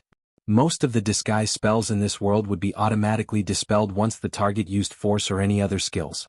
At this moment, Brando and the others were no longer a patrol knight. It was no longer the image of the patrolling knights, but an existence with a long cloak and black smoke lingering all over, looking similar to the sheephead disciple. But the sheephead cult and the demons were natural allies. They would never do such a thing. The young man didn't show any fear or uncertainty. But at this moment, there was a banging sound coming from the stairs. A female knight with long blonde hair rushed down like a bolt of lightning. When she saw Brando and the others beside Ronan, she couldn't help but show a surprised expression. She pulled out her sword and scolded angrily, "Ronan? Who are you people?" "Gold rank." Brando pursed his lips. It seemed that this young lady was the second gold-ranked subordinate of the young count. However, he could not help but glance at her breasts. The female knight was wearing Erwin's military uniform, and her breasts were simply too voluptuous. Her good upbringing was even a little exaggerated. One could not help but associate her with a cow. In fact, this female knight could also be considered a beauty. If beauty was justice, then this lady must be one of the best in the justice camp. She was at most 2. He looked to be around 17 or 18 years old. At this age, he could be considered a hero among the younger generation in Erwin. The female knight had curly hair and her military uniform was messy. It seemed that she had just gotten out of bed. Noticing Brando's gaze, she couldn't help blushing as she covered her unbuttoned shirt with her left hand. "What are you looking at?" "Nah." At this time, the handsome young man who was Count Yenbao stopped the female knight. He then raised his head and looked at Brando. "Count Yenbao?" Brando asked. "My name is Dilfri de Audener. I am the only heir of the Egret family and the current Count Yenbao." The young man introduced himself with a gentle voice. Brando could not see any panic on his face. He only looked a little tired. The young man put his hand on his chest. He replied politely, "First of all, thank you for helping me restrain the demon." "You are welcome. However, as a noble, it is not very good to make a deal with the demon, right?" Brando narrowed his eyes and asked. The young man was slightly stunned. The female knight beside him had already angrily scolded Brando. She jumped up high and slashed her sword at him. Brando did not have a weapon in his hand at this moment. However, he opened his left thumb and index finger, and a vortex appeared in the middle of the magic triangle. He clenched his right hand, and the Haurangaya, which was surrounded by black smoke, had already appeared in his hand. Brando pulled out the Haurangaya and blocked the long sword in the female knight's hand. His strength was far superior to the other party. Suddenly, the cow knight was sent flying with her sword and crashed into the carbonized staircase. After a loud bang, the poor staircase stopped. She was reduced to ashes. However, Brando immediately scolded the freakishly strong woman. After activating Frenzy, his strength was close to 500, and he was standing at the peak of elemental awakening. He did not expect that his hand would be sore from the impact of a low gold level enemy. Because if the female knight was in the game in the past, she would be a pure strength warrior. What a freak. The freakishly strong female knight quickly climbed out of the wreckage of the stairs with a dirty face. Looking at her gnashing teeth, she was ready to fight again. However, the young count stopped her. Dilfri obviously had his own concerns. He looked at Brando. He already knew that his people were no match for the other party. He suddenly turned his head and stared outside the manor's walls that were already full of holes. "Sir, although I don't know where you came from, I hope you can do me a favor." Dilfri looked in the direction of the forest in the distance of the manor and suddenly said. She said. At this time, Brando also heard the noise outside the manor. The sound of iron boots stepping on the muddy ground was mixed with the sound of horses neighing. The guards, he was all too familiar with this sound. Brendel also looked in that direction and it did not take long. Not long after, the figure of the leading knight appeared in the direction of the manor's main gate. It's the guards from the nearby town. Ronan immediately frowned. Brando turned his head and immediately understood what the young man meant. But he narrowed his eyes and replied, I need a promise, Count. Dilfrey bit her lower lip. What do you want? I can only agree to your request under the condition that it does not harm the interests of the family. So you are the only successor of Yenbao in this generation? Brando suddenly asked. The knight passed through the courtyard and was already close to the manor, but was stopped by the manor's guards. Dilfrey looked over there and could not help but hold her breath. She looked at Brando hesitantly and finally nodded. Dilfrey could only bet that this strange person was not the enemy. For a moment she could not help but feel uneasy in her heart. Count. Ronan could not help but say. But the young man shook his head at him. Brendel knew what the young count was worried about. The Holy Cathedral of Fire's highest law clearly stated that if a noble colluded with a devil, they would be sentenced to death, and their family's glory would be stripped for 3 generations. Any noble who colluded with the devil would be punished. No one dared to bear such consequences. Although he did not know why the other party would summon demons, Brando saw Dilfrey's long eyelashes drooping and knew that the young man was panicking. It was a good time. Luck seemed to be unexpectedly good tonight. Brando looked up and saw a bright moon hanging high in the forest between the Anceli Mountains. I hope you cannot attend the meeting in Ampere Seal. Brando pondered for a moment and made his request. That's impossible. You want to replace me in the meeting of the nobles? How can I guarantee that you won't hurt Yenbao during the meeting? He furrowed his brows and glared angrily at Brendel. You want to replace me in the meeting? How can I guarantee that you won't harm Yenbao during the meeting? If you offend any of the Grand Dukes, it will be a disaster for my family. I can swear in the name of Lady Martha and my honor. Brando replied. Even the most loyal oath has a loophole. Dilfrey gritted his teeth and replied, Sir, I have no other way out. I hope you don't force me to fight to the death. Brando and the young man looked at each other, but the young man's determination was beyond his expectations. The young man's eyes were as bright as the stars, without a trace of weakness or compromise. However, the Yenbao family only had one heir left. Something must have happened. Brando thought hard but could not remember what happened to Yenbao in the game. It was as if this area did not exist in Erewhon's history. The two of them faced each other and the atmosphere was silent for a moment. The night outside had broken through the blockade of the guards. They had obviously rushed over after hearing the explosion.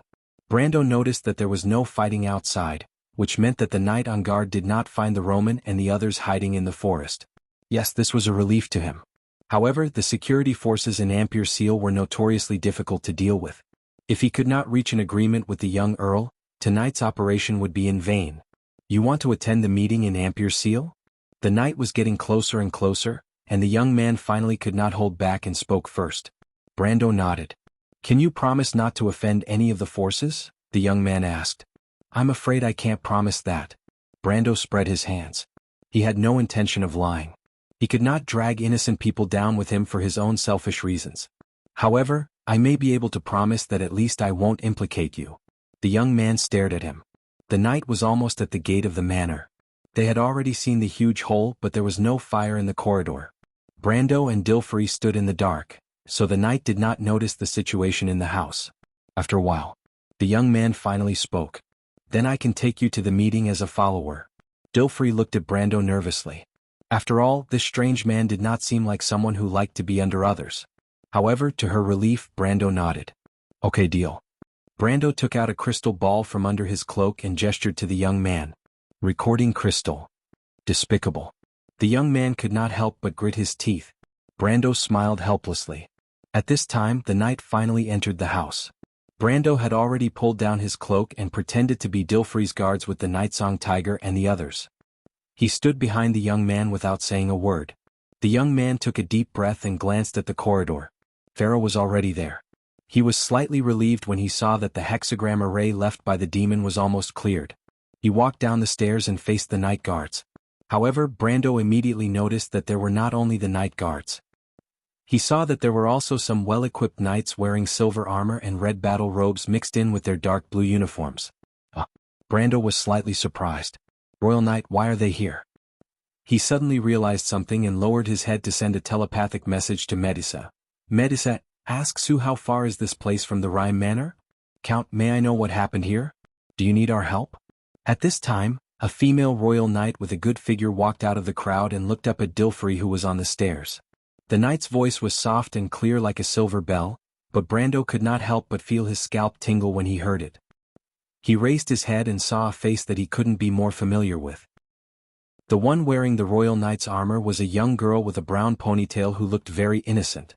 She had a few strange swords hanging from her waist. At first glance, people would think that she was using some kind of strange swordsmanship. But Freya was definitely practicing the purest form of military swordsmanship. P.S. So today I went to the affiliated hospital of the Sanjun Medical University for a checkup. There are no structural problems with my heart. It's just a lack of blood, so I need to exercise more. By the way, my symptoms are much better today. If I can maintain it tomorrow, I can resume updating. The doctor asked me to do a 24-hour ECG on the 15th. Damn, it's the 15th, not the 14th, not the 13th, it's the 15th. Doctor, are you actually sent by my enemy to mess with me? To be continued. If you like this work, you are welcome to come to Chidian. Come to vote for me. Your support is my biggest motivation. Chapter 546. Freya took a step forward. She was wearing the silver-plated armor of a knight of the Imperial Army. The golden edges of the armor reflected a hazy halo under the moonlight in the forest. After she got off her horse, her dark red knight's cloak hung on the ground. There were 2 silver tassels on the side of the cloak that represented her military rank. It seemed that she was the leader of this group of knights. She paused and looked at the manor that was about to turn into ruins. She identified herself and said, "We are the Knight of Her Royal Highness. Is there anything I can help you with?" No, it's nothing. The young count also recognized the identity of these knights. He did not want to complicate matters, so he quickly shook his head and replied. This made the knight girl frown. After all, she was no longer the ignorant country girl of the past. The future goddess of war raised her head and looked suspiciously at Count Yenbao and his party. The moonlight was moving above the clouds, and at this moment, it just so happened to penetrate the hole in the roof and sprinkle a cold silver light on the broken stairs, reflecting their figures. Freya could not help but be startled. She was surprised that there was such a beautiful and cute boy, but her sword-like eyebrows immediately furrowed. The 2 people behind Dilfrey had caught her attention. No matter how she looked at them, they looked very suspicious. Brando suddenly broke out in a cold sweat and quickly lowered his head. This girl from the countryside of Buchi had become a lot more mature after studying at the Knights Academy for half a year. Her suspicious gaze gave him the illusion that he had been exposed. He knew that things were not going well. If he was called out at this time, he would really be done for. Freya did not know what they were doing. Kidnapping a noble was punishable by death. Of course, according to the words of the Shire, if his lord was to be hanged, the noose around his neck would probably be tied more than 10 times.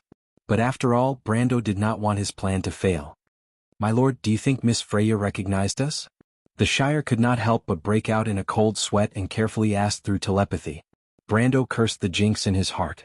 At this time, Count Yenbao finally reacted. The handsome young man from the north did not seem to want the knight of the royal family to stay here any longer. Dilfrey quickly found an excuse and said, "Madam, please don't worry. It's just that one of my subordinates had a little accident when he was experimenting with magic. I'll call someone to deal with it immediately. Please excuse me." As soon as he said that, Brando and the Shire both let out a long sigh. Most nobles had 1 or 2 adepts as their retainers. This was nothing strange. However, Freya still felt that this young noble was not telling the truth. She raised her head and looked at Brando and the Shire again, muttering in her heart, "Strange guys." During this period of time, Maynard had crammed her with a bunch of knowledge about nobles. Although she didn't remember most of it, she at least knew that the nobles more or less had their own secrets. She understood that she couldn't stay here and be an annoying person. In fact, she originally came over after hearing the explosion to see if there were any emergencies. Since the other party said that they didn't need their help, she thought about it and prepared to leave. However, at this time, the guards who had just been sent back to the gate by Dilfrey were escorted back. Brando looked up and suddenly cried out. It turned out that there was another team of knights at the gate of the manor. The style of their armor was similar to Freya's, but there were a few more tassels on their cloaks. These were the knights of the royal family. These people were much more difficult to deal with than the Knight Academy students. Brando immediately lowered his head. They should be the direct officers of this group of students. But I don't know which one of the knight captains is by the princess side at this time. Is it Deng Deng or Deus? Brando lowered his head and sorted out his thoughts. It was impossible for the students to act alone. There must be a knight captains patrolling with these young people. Now it seemed that Freya was just a vanguard. The names of the two knight captains flashed through his mind. If he remembered correctly, the knight captains by the side of the half-fairy princess at this time of the year should be one of the two. Dang Dang and Deus were not famous NPCs in the Amber Sword, but they used to be supporters of the royal family. Brando also took on their missions. If he remembered correctly, the strength of these two people was only at the pinnacle of silver. They were not even the top figures in the royal faction. He lowered his head and secretly guessed, but he did not expect that his usually accurate prediction would miss this time. The knights quickly came to the front. The leader of the knights spoke with a female voice. What happened? His voice was low and calm, and his tone was filled with unquestionable seriousness. When Brendel heard this voice, it was as if he was struck by lightning from the sky. His whole body froze. He looked up as if he had seen a ghost, just in time to see the female knight's calm and indifferent expression. This voice. Who is this woman? He saw the golden tassel on the side of Maynard's cloak. It was the captain of the knight. However, Brando could swear on his honor as a veteran player who had experienced almost all the changes in Erewhon's history. From the year of blooming to the year of the sword, there was not a single female in the Royal Knight's ranks. Not to mention the Royal Knight rank, there were almost no females above the rank of Grand Knight. However, what really surprised him was the female knight's voice. There was no way he had heard it wrongly. Her voice was so clear even in his dreams. At that moment he almost thought that he had returned to more than 10 years ago. His senior sister was standing in front of all of them, leading them with her sword. He closed his eyes and it was as if time had turned back. That indifferent, calm and warm face appeared in front of him again. Her smile was so warm that it made one's heart feel at peace. He almost blurted out that familiar name, but he held himself back. Maynard was born in Cypher. She inherited the snow-white skin of the people of Cypher. Her long black hair was like an obsidian against her fair skin. She was born to be a stunning beauty. She was known as the cold beauty among the knight. But from Brando's point of view, even though this female knight had a unique temperament that was similar to his senior, they were not the same person. He could not help but take a deep breath. His heart was filled with uncertainty. But in the end he returned to his original question. Who is this woman? Brando was certain that he did not remember wrongly. Unless history had changed, there would not be a female knight in the royal faction. Even though he knew that history would change sooner or later because of him, the butterfly, but he did not expect the change to be reflected in such a small detail. It did not make any sense at all. He heard Freya call the female knight Maynard. Brando swore that he had never heard of such a name before. Even though it was impossible for him to know the background of all the nobles and socialites in Erewhon, Brando was confident that he would not miss out on some well-known NPCs. The fact that she was able to become a knight captain at such a young age meant that she was not an ordinary person. But unfortunately, Brando could not think of such a person even after racking his brain. There were two possibilities in front of him. The first possibility was that Maynard was just an alias, and there might be a famous person behind this name that he knew. However, Brando could not connect the female knight in front of him with the famous people in his memory. This woman seemed to have appeared out of thin air. Then there was the second possibility. History might really have changed because of his arrival, and this change might not only affect Owen's history after his arrival, but even the history before his arrival might have changed as well. This change was completely unpredictable. In other words, if this possibility existed, Brando would not have been surprised when he found out that the princess was actually a cute boy. Brando frowned deeply as he stared at Maynard, who had suddenly appeared. At this time, the female knight had already turned her head sideways to listen to Freya's words. She raised her head, and as if she had noticed Brando's gaze, she looked in his direction. The female knight had a pair of deep black eyes, and her eyelids reflected a faint silver glow. Her gaze met Brando's and both of them were slightly startled. Brando was not sure if the female knight had noticed him, because Maynard quickly turned her head away as if nothing had happened.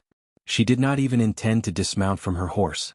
She simply greeted Dilfrey on the horse. The Yenbao family had never had any contact with Erewhon's circle of nobles, so it seemed that the royal faction did not have any plans to attack this ancient family. Maynard's etiquette was meticulous, but that was all. Brando saw her looking at Dilfrey strangely twice in a row, but in the end she did not say anything and quickly left with the knight. What did she notice? Brando stared in that direction and thought. When the female knight walked to the gate of the manor, she turned her head back for the first time. Her glance from afar was immediately caught by Brando. This confirmed his previous feeling. Both of them seemed to feel that something was wrong with each other. At this time, Brando had already thrown away his previous messy thoughts. He suddenly felt a little worried. Did this woman see through their identities? Obviously, she did not listen to Dilfrey's words earlier. This is a difficult character to deal with. He let out a sigh of relief, but he still thought that no matter what, she would not be able to guess his identity. Disguising himself as an envoy of a noble to participate in a meeting that would decide the future of the kingdom. Perhaps no one in this world would think of such a bold thing except for him. But similar to Brando's guess, when Maynold turned around in the thick twilight outside the gate of the manor, the only thing that puzzled her was Brando's strange look. Her strength was not prominent in the knight regiment. She was famous for her swordsmanship. Most people only knew that she was a close friend of the princess and the #1 swordsman among the princess's left and right attendants. However, Maynold had already reached the early stage of gold. Naturally, she felt Brando's gaze. She lowered her head. Freya, who was beside her, immediately noticed the confusion in her heart. She could not help but ask, "What's wrong, Knight Commander? You also noticed those two suspicious fellows?" It seemed that the young girl had been holding a grudge against Brando and the Shire. Especially after leaving the manor, she felt that the two people were more and more familiar, but she could not think of Brando at the moment. Come to think of it, how could Brando appear here? Freya subconsciously came to this conclusion. Maynold looked at the young girl who was recently selected as a reserve knight. She was puzzled and asked, "Two?" "Yes, two. Senior, weren't you looking over there just now?" Freya asked. "I always felt that they were familiar. I was wondering if they were fugitives on the wanted list. Unfortunately, I can't remember at the moment. Look at their sneaky appearance. When I was still in Bucci, I often saw these guys crossing the border." She was talking about the fugitives and fugitives. Madara was a paradise for these people. Yes. However, Maynold only responded, "Forget it. It's better to have less trouble." Freya looked at her female commander. She obviously did not want to talk about it anymore. She could only sigh and keep quiet. Author's note: sigh, after 2 sad weeks I can finally get back to work. I went out to rest for 2 weeks. After 2 long trips, my body has somewhat recovered, but it doesn't seem to be completely recovered. Another thing is that I have finalized the release of the traditional version of the book with the Taiwanese side. It is said to be in July. In short, you don't have to worry about the book being out of print.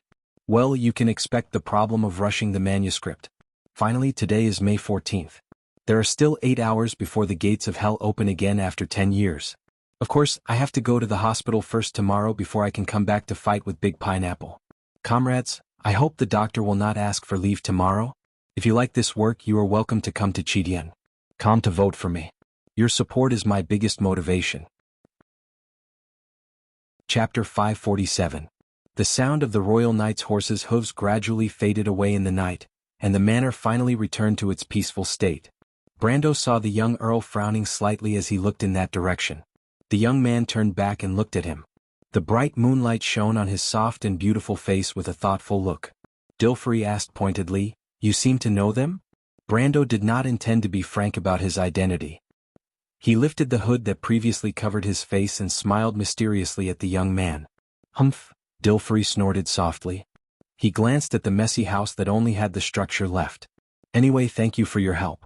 The Lord of Yenbao will never go back on his word.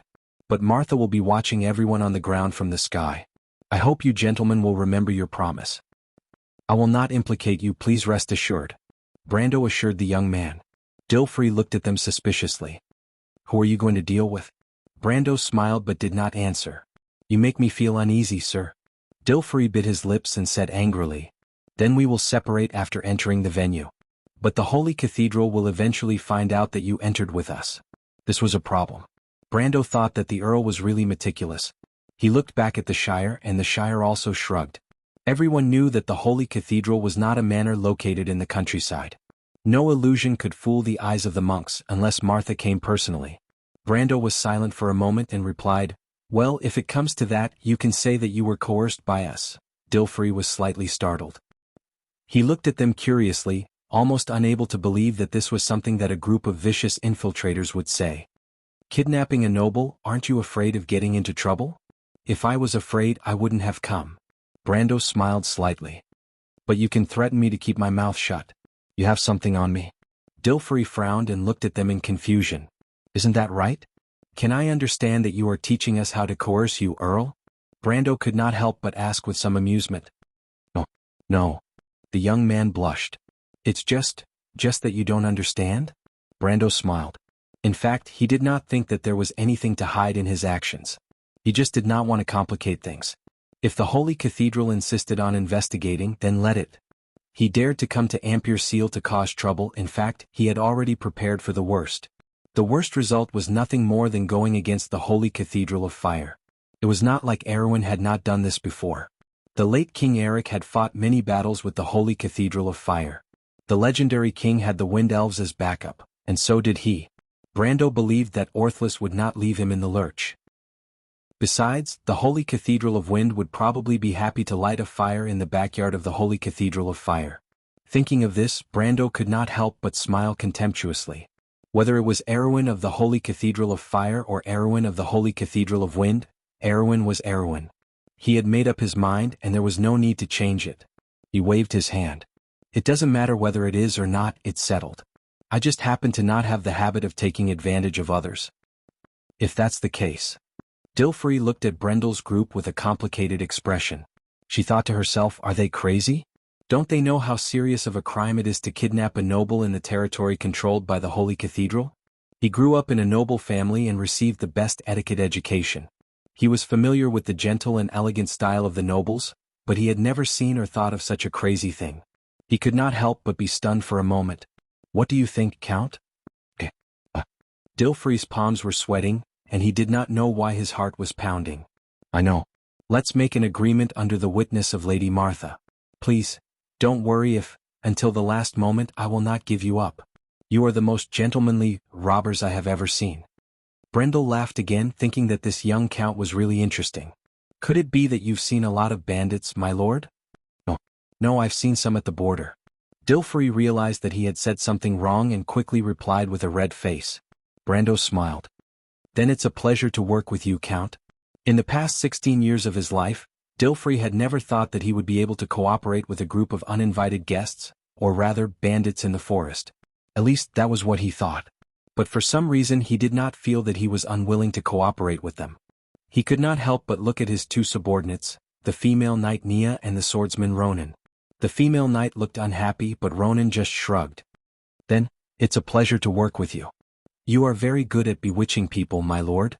On the way home, the Shire could not help but say so. It was hard to tell whether it was a compliment or a sincere admiration. On the way home he told Amandina and the Roman the story of this trip.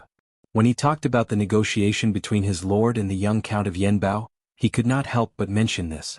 I bewitched people? Brando rode on his horse, his hands circling around the merchant lady sitting in front of him. He could not help but tilt his head. When did I bewitch people? Are you talking about Andrique? The vampire lady who was riding on another horse not far away could not help but snort.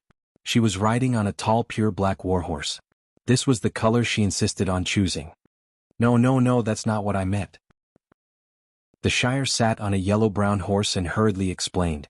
I wanted to say that my lord took out the recording crystal at the right time and perfectly attacked the Count's last line of psychological defense.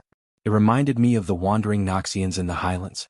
You should have heard that the Noxians are famous for being unscrupulous merchants in Karsuk. The Noxians are synonymous with unscrupulous merchants everywhere, not just in Karsuk. Also, can't you compare something better? Brando replied in a bad mood. But then again, I remember that the recording crystals made in the fief are kept by Miss Amandina, right? The Night Song Tiger suddenly asked. My lord, how did you think of asking Miss Amandina for such a thing? Did you already know that the Count was studying occult magic? Recording crystal? Brando took out a crystal ball. Are you talking about this? He smiled and threw the crystal ball into the bushes by the side of the road. My lord? The Night Song Tiger was stunned. At this time, the little Roman girl sitting in front of Brando could not help but giggle. She leaned back slightly and leaned her head against Brendel's chest. That's not a recording crystal, it's a crystal ball that I bought last night. Damn it, that evil merchant actually used a crystal ball to swindle me. He has no professionalism at all. Brendel's eyes narrowed as he leaned on Brendel's chest. That's not a recording crystal, it's a crystal ball I bought last night. Ah. The Night Song Tiger was stunned. No, The Shire shook his head. As an unscrupulous merchant, that guy is still very professional. That's true. The Roman immediately agreed. But I didn't expect the Yenbao family to fall to such a state. The Shire shrugged and became serious. They can't even find a decent successor. If there's an old man who can hold the fort, he wouldn't let such a naive little princess come to Ampere Seal alone, right? Little princess? Amandina did not understand. It's the Countess. Brando shook his head. His willpower was too high and simple illusions could not affect his mind at all. He and the Shire actually saw through Dilfrey's disguise at a glance. Perhaps only the young Countess did not know. But as the Shire said, if the Yenbao family sent such a young lady to Ampere Seal to participate in the meeting between the nobles, they must have met with some trouble. It was not difficult to come to this conclusion when he linked it to Dilfrey's series of actions. But now was not the time to be nosy. No matter who the other party was, as long as they could bring them into the meeting of the nobles, it was fine. Thinking of this, he turned to Falerne and asked, "Where did you find the demon's relics? What did you find?" Falerne glanced at him, then took out a huge yellow metal armband. It was as thick as a thumb, engraved with strange flame-like patterns. Anyone who could recognize these patterns would be able to tell at a glance that it was actually a type of Hell's language.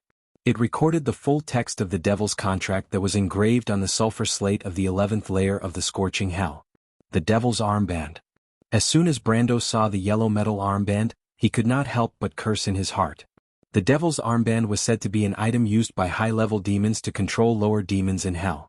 This rumor was passed down by the Bunasan witches, although no one had ever verified its authenticity. However, with this golden armband as a medium, players who were good at necromancy could indeed sign a contract with certain beings in the lower world. This was a very rare item in the game and it was extremely valuable. But the key was that this item was a hot potato in the Amber Sword. There were no auction sites here, and even if it was placed in the underground black market, who would dare to buy such an item openly?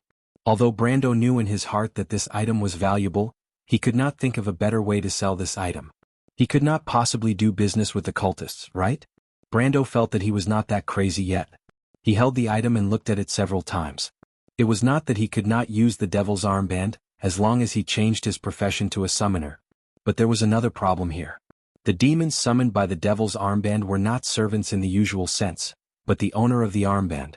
Although Brando knew that many Devil Lords in the Scorching Hell would use this Devil's armband, from the lowest level Devil Lord to the top 12 Devil Lords, no one knew what the hell this item would summon. If it summoned existences like the Lord of Greed, the Trickster, or the Witch Lord, it would probably be possible to make a deal. But if it summoned the King of Purgatory, Akentu, or the Lord of Broken Sword, the most terrifying existence in the Scorching Hell, the summoner himself would definitely be reduced to ashes, and it would even immediately cause a war between Purgatory and the mortal world. Brando remembered that there were players who had created this kind of plane in the past, which resulted in a huge storyline chain. He looked at the item in his hand for a long time, and it was not easy to suppress the curiosity in his heart. Curiosity killed the cat. Brando was very clear about this point. He carefully put the item in the dimensional space, and decided to leave it alone for the time being. After all, he felt that with how unlucky he was, he might really summon the King of Purgatory, Akentu. However, when Falerne saw his strange behavior, she could not help but ask, "What is this?" "A ticking time bomb." Brando answered somewhat helplessly. To be continued. If you like this work, you are welcome to come to Chidien. Come to vote for me. Your support is my biggest motivation. Chapter 548. The gray sky seemed to be covered with a layer of frost. Marquis Joachim exhaled white air from his mouth as he looked away from the magnificent railings of the manor. There was a faint smile on his thin and pale face. "What a terrible weather, my lord." The attendant behind him could not help but complain.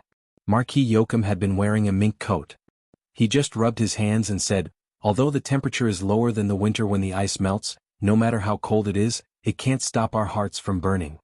"It's ambition, isn't it?" Marquis Joachim smiled but did not answer. He put his hands back on the railings and silently watched the two carriages led by the knight pass through the bare avenue and stop in front of the manor's gate one after the other. At this time, there were many well-dressed nobles gathered in the hall. Although most of these people were famous local merchants and gentry, the meeting had almost nothing to do with them. In this game that decided the fate of the kingdom, as insignificant people, they only had the right to applaud. However, the carriage brought the real important people. When the carriage slowly stopped, the whole hall became quiet. the loud chatter turned into whispers. The guests in the hall could clearly see the coat of arms on the black carriages through the tall arched windows. There was a crescent moon, a crisscrossed scepter, a crown and a unique winged serpent seal. The identity of the carriage's owner was obvious: the last bloodline of the House of Covardo, the Princess of Erewhon and her brother. However, compared to the declining royal family, the other carriage only had a simple seal of a ferocious eagle. The coat of arms was like a dark cloud that pressed down on people's hearts. If there was one of the 6 dukes of Erewhon who was powerful, the answer would be Erek. The knight first opened the door for the princess. Griffin's light purple dress was like a sudden rolling cloud. She slowly walked out of the carriage. She slightly raised her head. Her light silver eyes were like autumn water, faintly shining with a clear and restrained brilliance. Soft silver hair hung over her slender shoulders, and a layer of fur shawl was draped over her shoulders, but it set off the half-elf girl's fragility. But now, this fragility supported a kind of innate unyielding and pride. Everyone present subconsciously held their breath. They had heard that the princess of the kingdom was the brightest pearl on Erewhon's crown, but only when they saw it in person did they understand that the rumors were true. That old guy Erek, this was the thought in the hearts of most of the people present. But Marquis Joachim, who was on the balcony, only showed a profound smile. He lowered his head and sniffed the musk on the mink gloves. He thought to himself, Duke Erek actually appeared with Her Royal Highness. What a cunning guy. Is this a footnote for the frequent contact between the two sides? But in his opinion, what kind of price this little girl from Kurt sold herself to was the most interesting thing. The door of the second carriage opened, and the people present inevitably felt suffocated. Even Joachim on the balcony could not help but frown. Duke Erek under the handrail did not look as old as the rumors said. His hair was gray, his eyes were like an eagle, and his serious face was full of dignity. His lips were thin, and even the beard on his chin was meticulously groomed. It could be said that compared to most of the nobles, the Duke looked more dignified. He was wearing a black sable robe, under which a light silver breastplate was faintly discernible. However, no one would think that this Grand Duke was a coward. The Highlanders valued martial arts, and Grand Duke Erek had also been on the battlefield all his life. He attended every occasion in a military uniform, which had long been a scene in the noble circle of Erewhon. Joachim did not even need to look to know that there must be a heavy sword under the belt under the robe. This sword was not used by most nobles for decoration. In his life, Erek had cut down no less than double digits of enemies with it. As for the flowers in the greenhouse, they would probably vomit when they saw the corpses. But Joachim was somewhat jealous. Ordinary people were not allowed to carry weapons when they entered the venue, but Duke Erek was obviously not in the category of ordinary people. This was a privilege that only the Duke could enjoy. Although his identity was special, compared to many of the important people presiding over this meeting, he was only a little better than the people in the hall below. Duke Erek slowly walked out of the carriage with a silver cane in his hand. His pair of eagle eyes looked around, and when he saw the princess, his serious expression eased slightly. He brushed his robe with his hand and walked over with a smile. Very gracefully, he extended his right hand to Princess Griffin. Today, you are the most beautiful princess in all of Wonde. Griffin's expression was as usual. She raised her hand to let the powerful Duke support her. Thank you. It is my honor to have a wife like you. According to the agreement, when Haruz ascends to the throne, I will naturally become your wife, your grace. The half-elf girl replied faintly. Duke Erek smiled and did not say anything. Behind them were Duke Erek's close vassals and the royal factions Oberway, Makarov, Fleetwood, and others. These people looked at each other face to face, and on the surface they seemed to be harmonious. However, this kind of harmony expressed a fixed meaning within the rules of the aristocratic game. When it fell into the eyes of those who were interested, it naturally had a different meaning. Of course, for most of the mediocre people, among the group of people, Devard, who still had a bandage on his hand, was the most eye-catching one. This most outstanding swordsman of the Highlands was lucky enough to save his right hand in the previous duel, but the wound on his arm was not something that could be healed in a short time. The guests in the hall could not help but whisper when they saw this person who was in the news a while ago. The news of Devard's duel in the Anderla Cathedral had already spread throughout Ampere Seal. As for the two parties involved in the duel, it was naturally the center of the discussion. It was a pity that this special honor did not bring glory but shame. Devard's face was ashen. This proud eagle of the Highlands could not be proud now. Marquis Joachim was also one of the people who witnessed the duel. He stood on the balcony with a smile and greeted Duke Erek. thanking the Duke for lending him his guard that day and apologizing for his recklessness. However, when he saw Devard and the others enter the hall, he could not help but think of what happened that day. Who is that young man? The Holy Cathedral was tight-lipped. It seemed that other than the Archbishop, no one knew the origin of the other party. It seemed that he came out of nowhere. But came out of nowhere? Is that possible? He thought that he had already known the various families of Erewhon, but now it seemed that the pool of water in the kingdom was still very deep. Marquis Joachim rubbed his eyebrows. Wood was from the Cruz Empire. He had long known that the Cruz Empire had bought many secret forces in the kingdom, but as for the purpose of making a move at this time, it was hard to say. Or was it Wood's chess piece? It doesn't matter, anyway the one who has a headache is not me, Marquis Joachim thought. Suddenly, a figure flashed in his mind. At this moment, the big shots representing the various forces of Erewhon had arrived one after another. Luxurious carriages stopped one after another in the forest outside the manor. First was Duke Cypher's carriage. As the Queen's brother and the uncle of the future king, Duke Cypher would naturally side with the North group. Following closely behind was Marquis Balta. Marquis Balta came from the Sword Castle. This family had long controlled the White Lion Legion for the Covardo royal family. The enemy of the White Lion Legion was the Cruz Empire, but it was hard to say who the enemy of the Sword Castle family was. Marquis Joachim was surprised, but the next carriage startled him slightly. This dark carriage was like a ghost that slid into the forest. The emblem on the carriage was so unfamiliar. On the crimson background was a broken sword that seemed to remind the world of its unique pride. Marquis Joachim hesitated for a few seconds before he reacted. The Yenbao family, a lonely soul that drifted away from the noble circle of Erewhon, had actually come to Ampere Seal. A hint of surprise flashed in his eyes. Not only the Marquis, but the entire hall of the manor quieted down, just like when Erek and Her Royal Highness had arrived together. Perhaps not many people knew what the Yenbao family meant to Erewhon, but in terms of the degree of mystery, this family might be ranked in the top 3 in this ancient kingdom. The last time Count Yenbao met the king of Erewhon was 30 years ago. There seemed to be some kind of tacit agreement between the kingdom and this ancient family, which allowed the king of this land to ignore one of his subordinates. Even Brando did not know the reason for this, because this secret was also lost in another period of history with the fall of Erewhon. But this did not prevent him from sitting in this mysterious carriage with a clear conscience. In contrast, the count or countess, who was sitting opposite Brando, was slightly nervous. Dilfrey had never had the experience of sharing a carriage with a strange man in her life. Usually it was the female knight, Nia, who accompanied her, but today Brando was playing the role of her aide and vassal. It was natural for an aide to share a carriage with the lord. When the carriage stopped, Brando lifted the curtain and looked out. He saw the royal carriage and Erek's carriage parked in the most eye-catching position, as well as Freya and Maynard beside the carriage. The future goddess of war was actually dozing off. Brando could not help but feel a little funny, but his heart was warm. Everything familiar with the past was still there, and Erewhon had not completely slipped into the abyss of destruction. Everything seemed to be turning around. Sometimes he was really worried that this was just an unreal dream. But only when he saw Freya's face, which still had some of the youthful face of a young girl from Bucci, the face that belonged to the future goddess of war, did he feel that everything had become real again, as if he could touch it with his hands. Then he withdrew his gaze.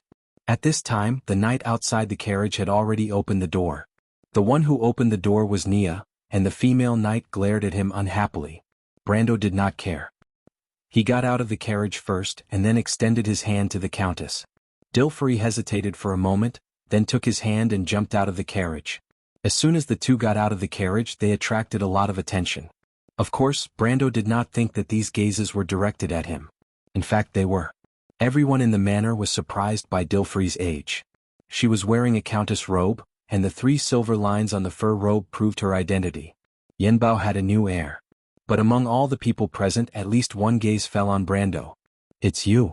Devard, the eagle of the Highlanders, who had been silent all this time, suddenly let out a roar.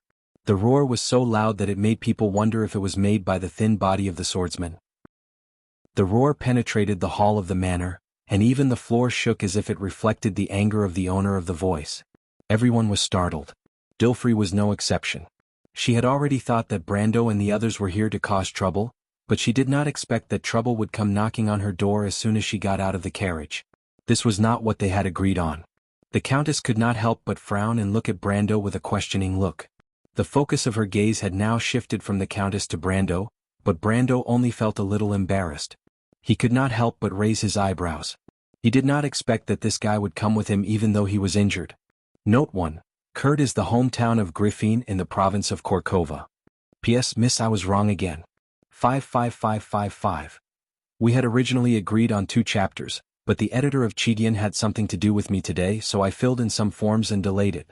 Leave it for tomorrow. I will hurry up when I come back tonight. If you like this work, you are welcome to come to Chidian. Come to vote for me. Your support is my biggest motivation. Chapter 549. Brando raised his head and showed the most charming smile to the people present. Even the harshest etiquette officer could not find any fault with this aristocratic smile. In terms of hypocrisy, he could be said to be the model of all the nobles in Erewhon. This was his only response to Devard. He was not afraid that Devard or Erek would find trouble with him here. He had defeated Devard in a fair duel. At the time of the duel, there were at least 3 famous witnesses, including Marquis Yoakum. He could be praised for being merciful by not killing Devard at that time. Those who could make it to this venue were not stupid. Everyone immediately reacted. It's him. He cut off Devard's hand with a sword. The hall was in an uproar. So young. How is it possible? Martha above, I have heard in my early years that the Highlander's eagle has the strength of elemental awakening. This young man can defeat Devard? It can't be, he is not even 20 years old. The guests were discussing. The whispers were like a whirlwind that quickly spread among the crowd.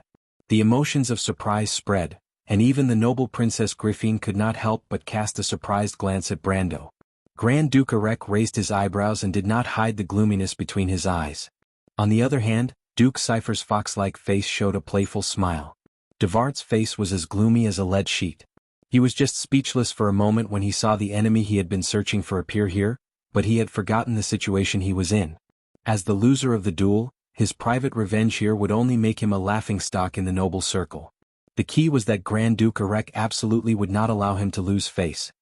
That's right, I also heard that Archbishop would personally baptize him. When the Highlander's eagle clenched the hilt of his sword, someone dropped a heavy bomb in the crowd. This dose of medicine was even more shocking than the first dose, and the hall fell silent. The person who spoke was a gentleman. He was stunned to find that the hall had quieted down as soon as he spoke. How many years had it been since the Archbishop of Ampere-Seal personally baptized someone? What kind of honor was that? The last baptized person was no longer alive, but there was still this person's son in the hall. The eldest son of the Count of Grey Mountain could not help but take a step forward. The last time the Archbishop made an exception, it was the Holy Cathedral of Fire that compromised with the king. What was the reason this time?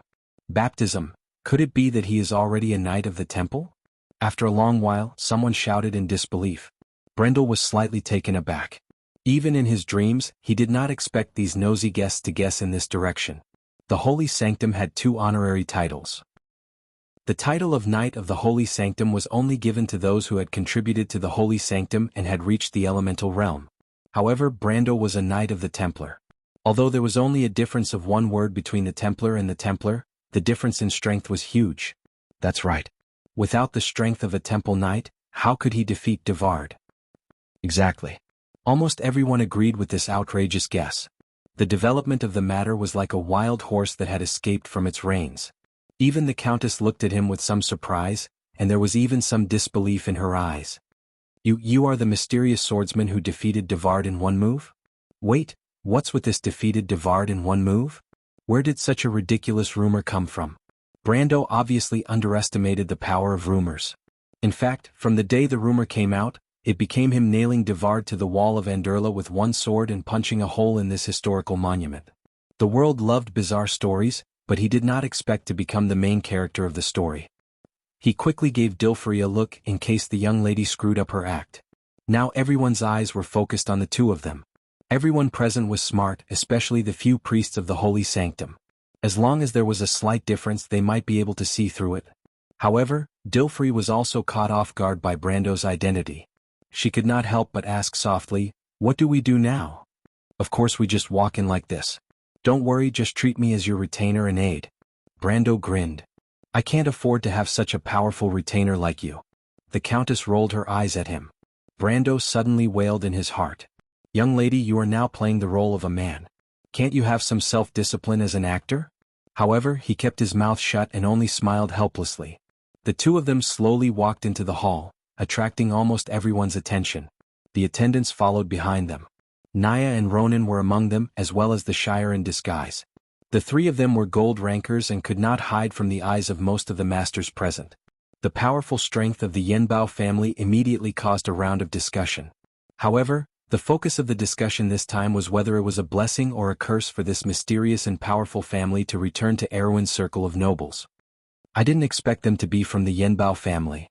Marquis Yoakum watched Brando and Dilfrey's figures disappear under the railing with a thoughtful look. No wonder he could not find out their origin. He suddenly connected the dots in his heart.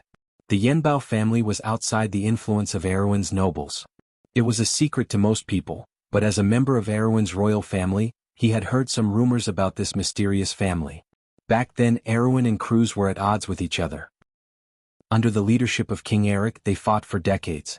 The Holy Cathedral of Wind and the Holy Cathedral of Fire were involved one after another, and then it turned into a great war. The result of the war was unexpected, but it was also remembered by Erwin's people for generations. Erwin existed because of the compromise between the two holy cathedrals. The holy cathedral sealed the secret, and then Yanbao became a buffer zone between the Empire and Erwin. The successor of Yanbao was never Erwin's, nor was it Cruz's.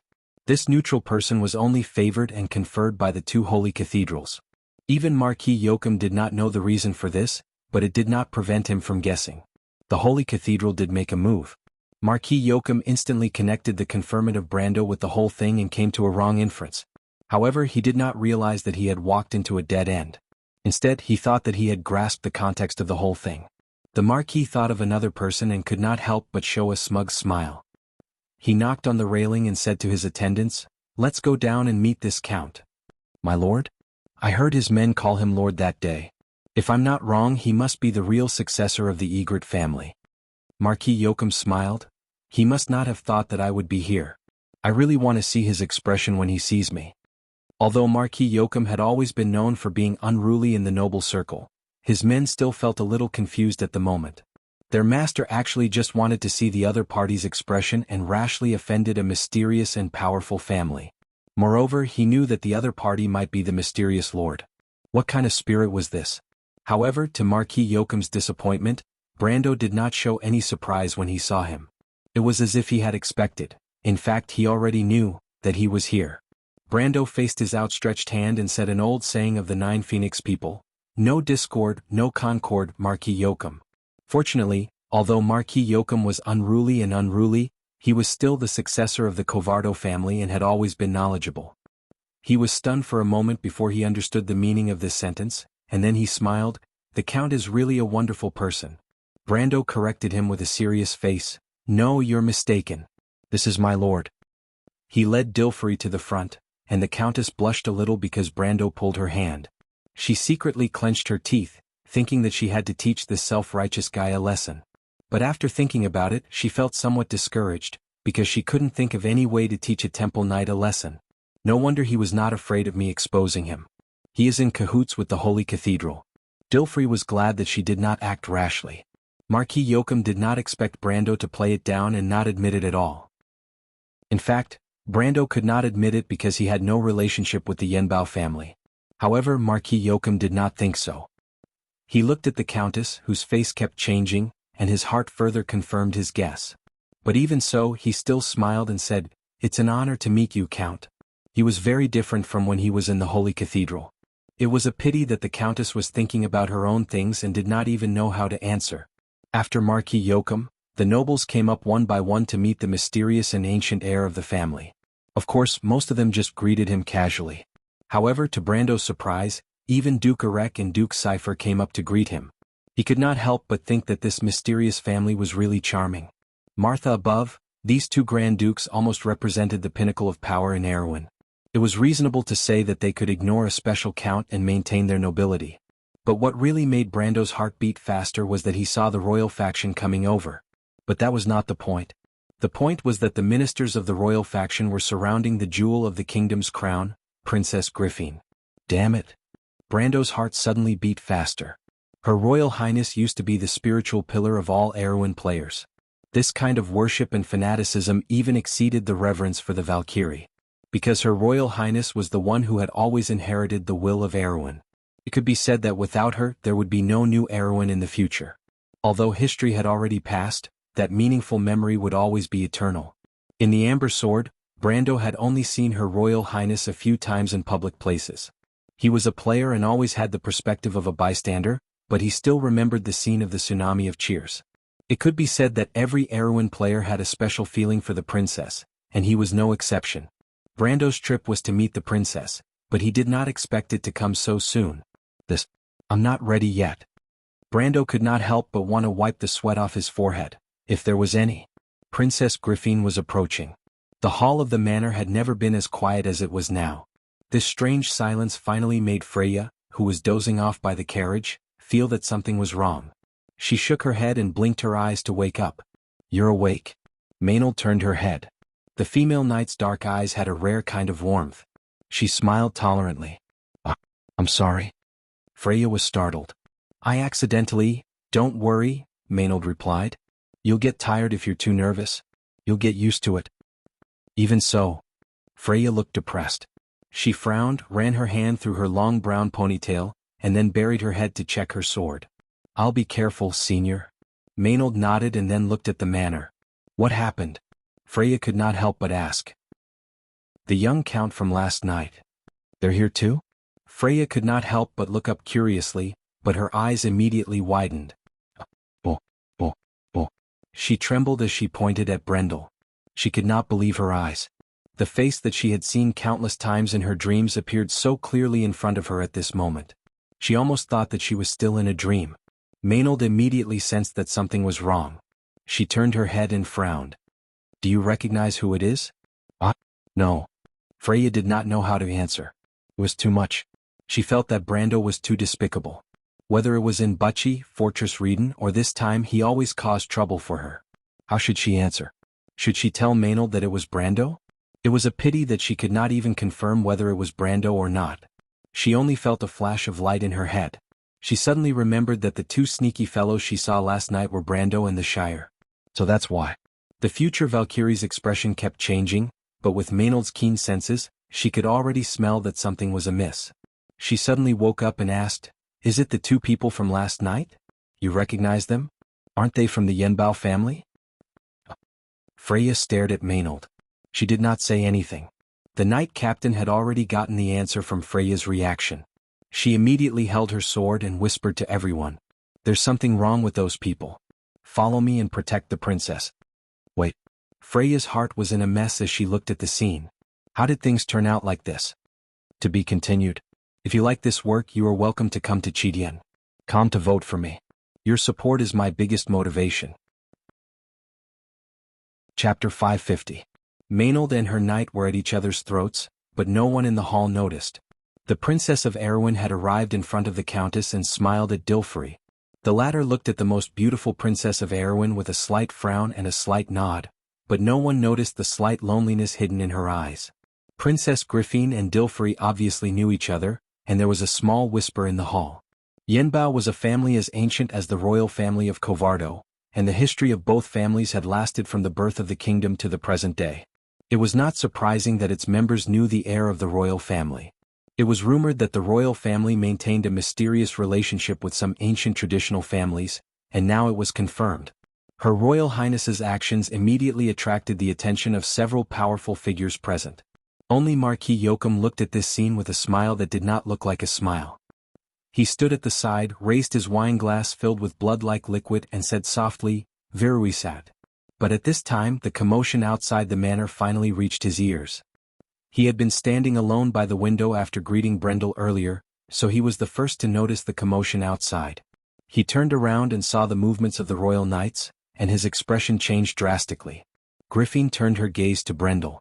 "Looks like Yenbao's former glory can be further enhanced. I'm really envious of your luck. Also Dilfrey. Oh Dilfrey, is this your knight? Why didn't I see him last time?" Her silver eyes had a trace of envy and regret, but her voice was calm and full of sincere blessings. Everyone present knew why the princess had said that.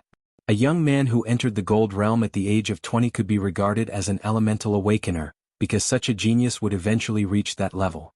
And an elemental awakener was a powerful existence that could change the balance of power in any country. The royal family of Covardo originally had more power than many nobles under the rule of the dynasty, but after the separation of the north and south, Griffin knew very well that the power in her hands was not necessarily more than that of the dukes. In fact, if Buga the Cross had not joined, her situation would have been even worse. But Buga did not serve the royal family, and the Princess of Erewhon knew this better than anyone else. She looked at Brando and for a moment she could not help but feel sad and jealous. Why was God always unwilling to bless the royal family of Covardo, even at a time when the dynasty was on the verge of collapse? She could sacrifice everything, including her life and her body, for the future of this country and her brother's future. Gods will even disdain?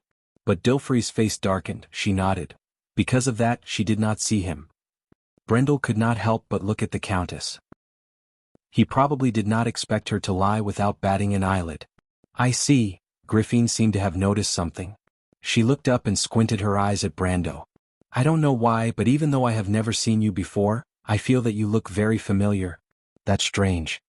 Brando immediately felt two sharp gazes on him, and his body tensed up. But when he followed the gaze, he saw Makarov and Fleetwood standing behind the princess.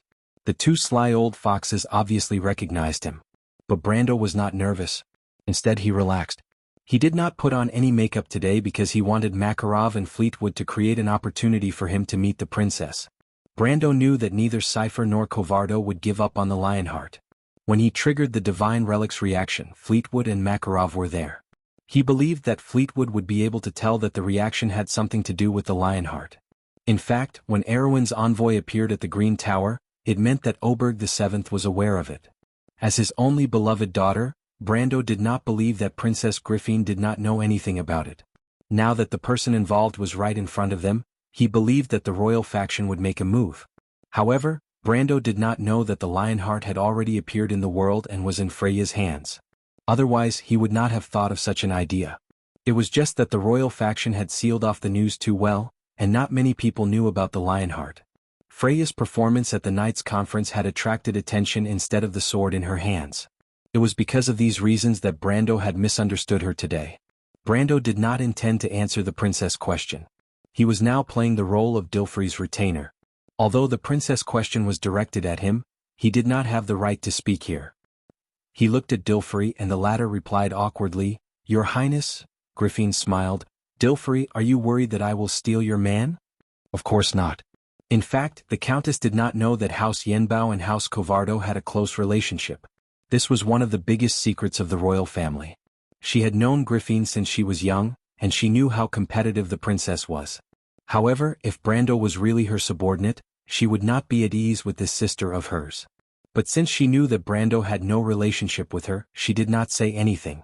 At this time, a slender figure parted the crowd and came in front of the princess. Brando saw that it was a middle-aged man wearing a black suit. His face was slightly long and his eyes were sharp. He must have a high status to be able to come in and out of this place. But what made him feel strange was that the man looked familiar, so he could not help but take a second look. His attention attracted the man's attention. Oberway turned his head and was slightly startled. Brando did not recognize him, but he recognized Brando. He was the Wolf Knight Oberway that Brando had met once in Fortress Reden. He had also praised Brando's talent in front of Griffin, but he could not help but be stunned when he saw Brando here today. Why is this guy here? The noble who was known for his shrewdness frowned. The first thing that came to his mind was Brando's identity as a Knight of the Highland. Lord Oberway, what happened? The princess noticed Oberway's expression and couldn't help but remind him. The Wolf Knight looked deeply at Brando. A wolf would always remember its prey. Oberway's gaze made Brando frown. He did not know where he had met this guy before, but he obviously recognized him. But he still wanted to confirm, but Oberway had already turned his head. Brando only saw him give the princess a look. Something has happened outside. Ask everyone to leave.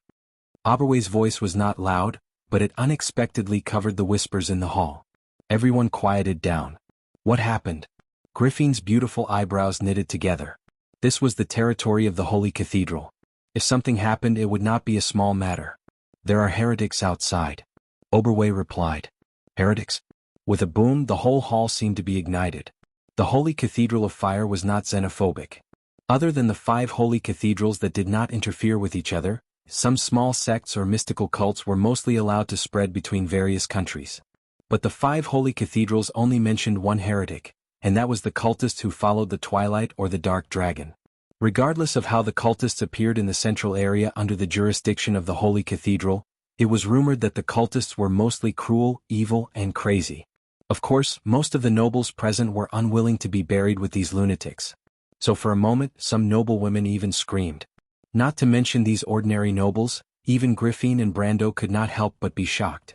Erwin's princess was shocked that the cultists had sneaked into the hall, but Brando was shocked that such a thing had never happened in history. So in comparison, the latter was more shocked. What is going on? Griffin saw that the monks of the Holy Cathedral had begun to maintain order.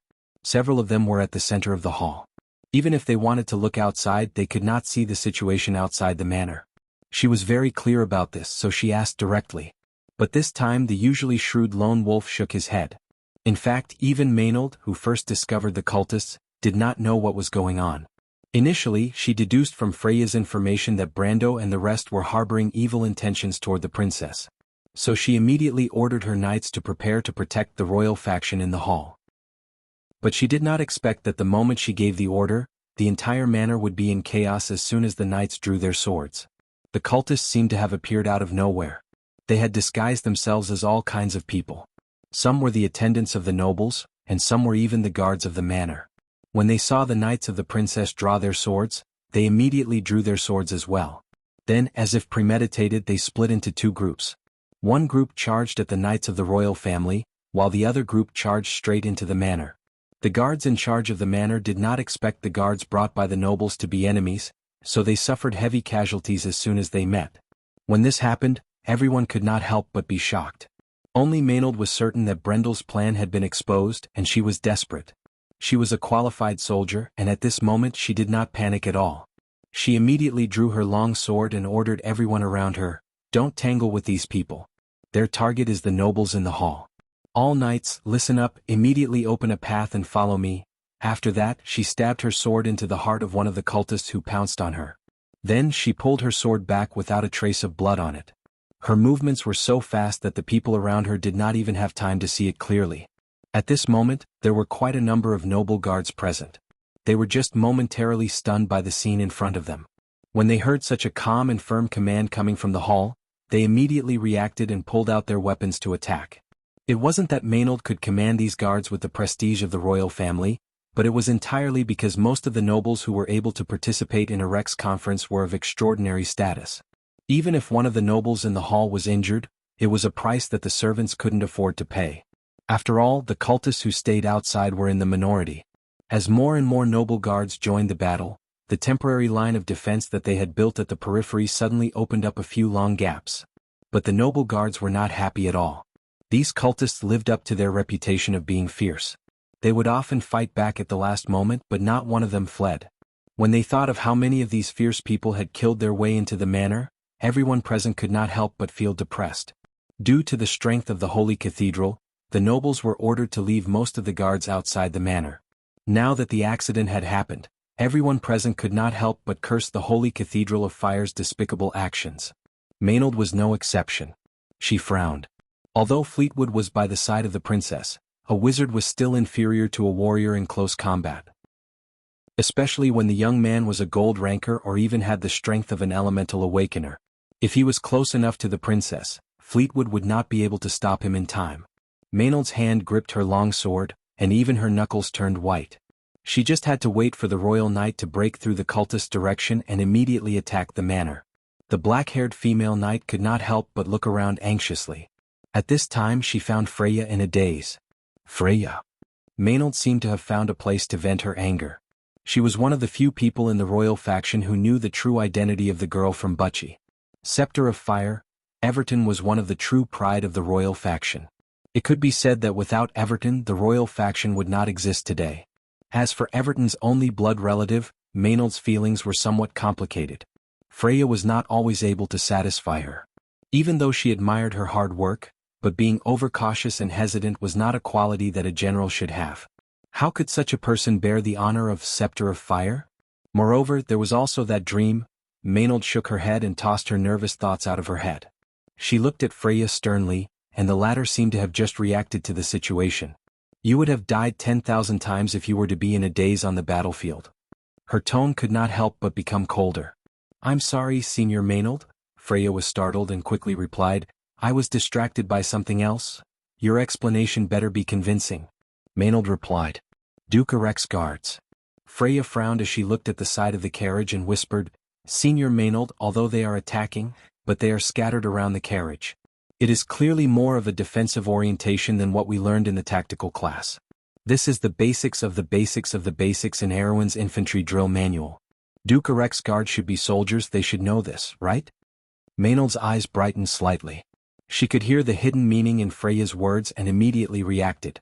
It was impossible for so many cultists to appear in the area controlled by the Holy Cathedral, especially when these cultists had infiltrated the guards. They must have made a deal with someone powerful behind them.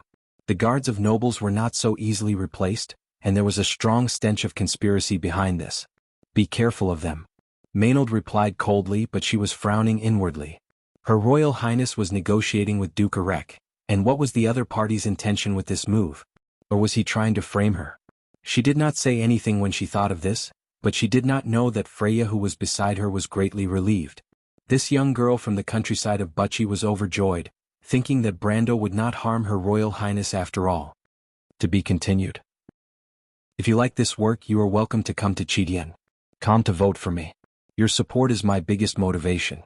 You're tuning in to the Han Lee's Wuxia Adventures YouTube channel. We're so grateful for your support, and don't forget to subscribe to join us on this incredible journey through captivating stories. Your generosity through donations truly makes a world of difference, as it's the primary source of revenue that allows me to expand and enhance this channel for you. Thank you from the bottom of my heart for being a part of this adventure.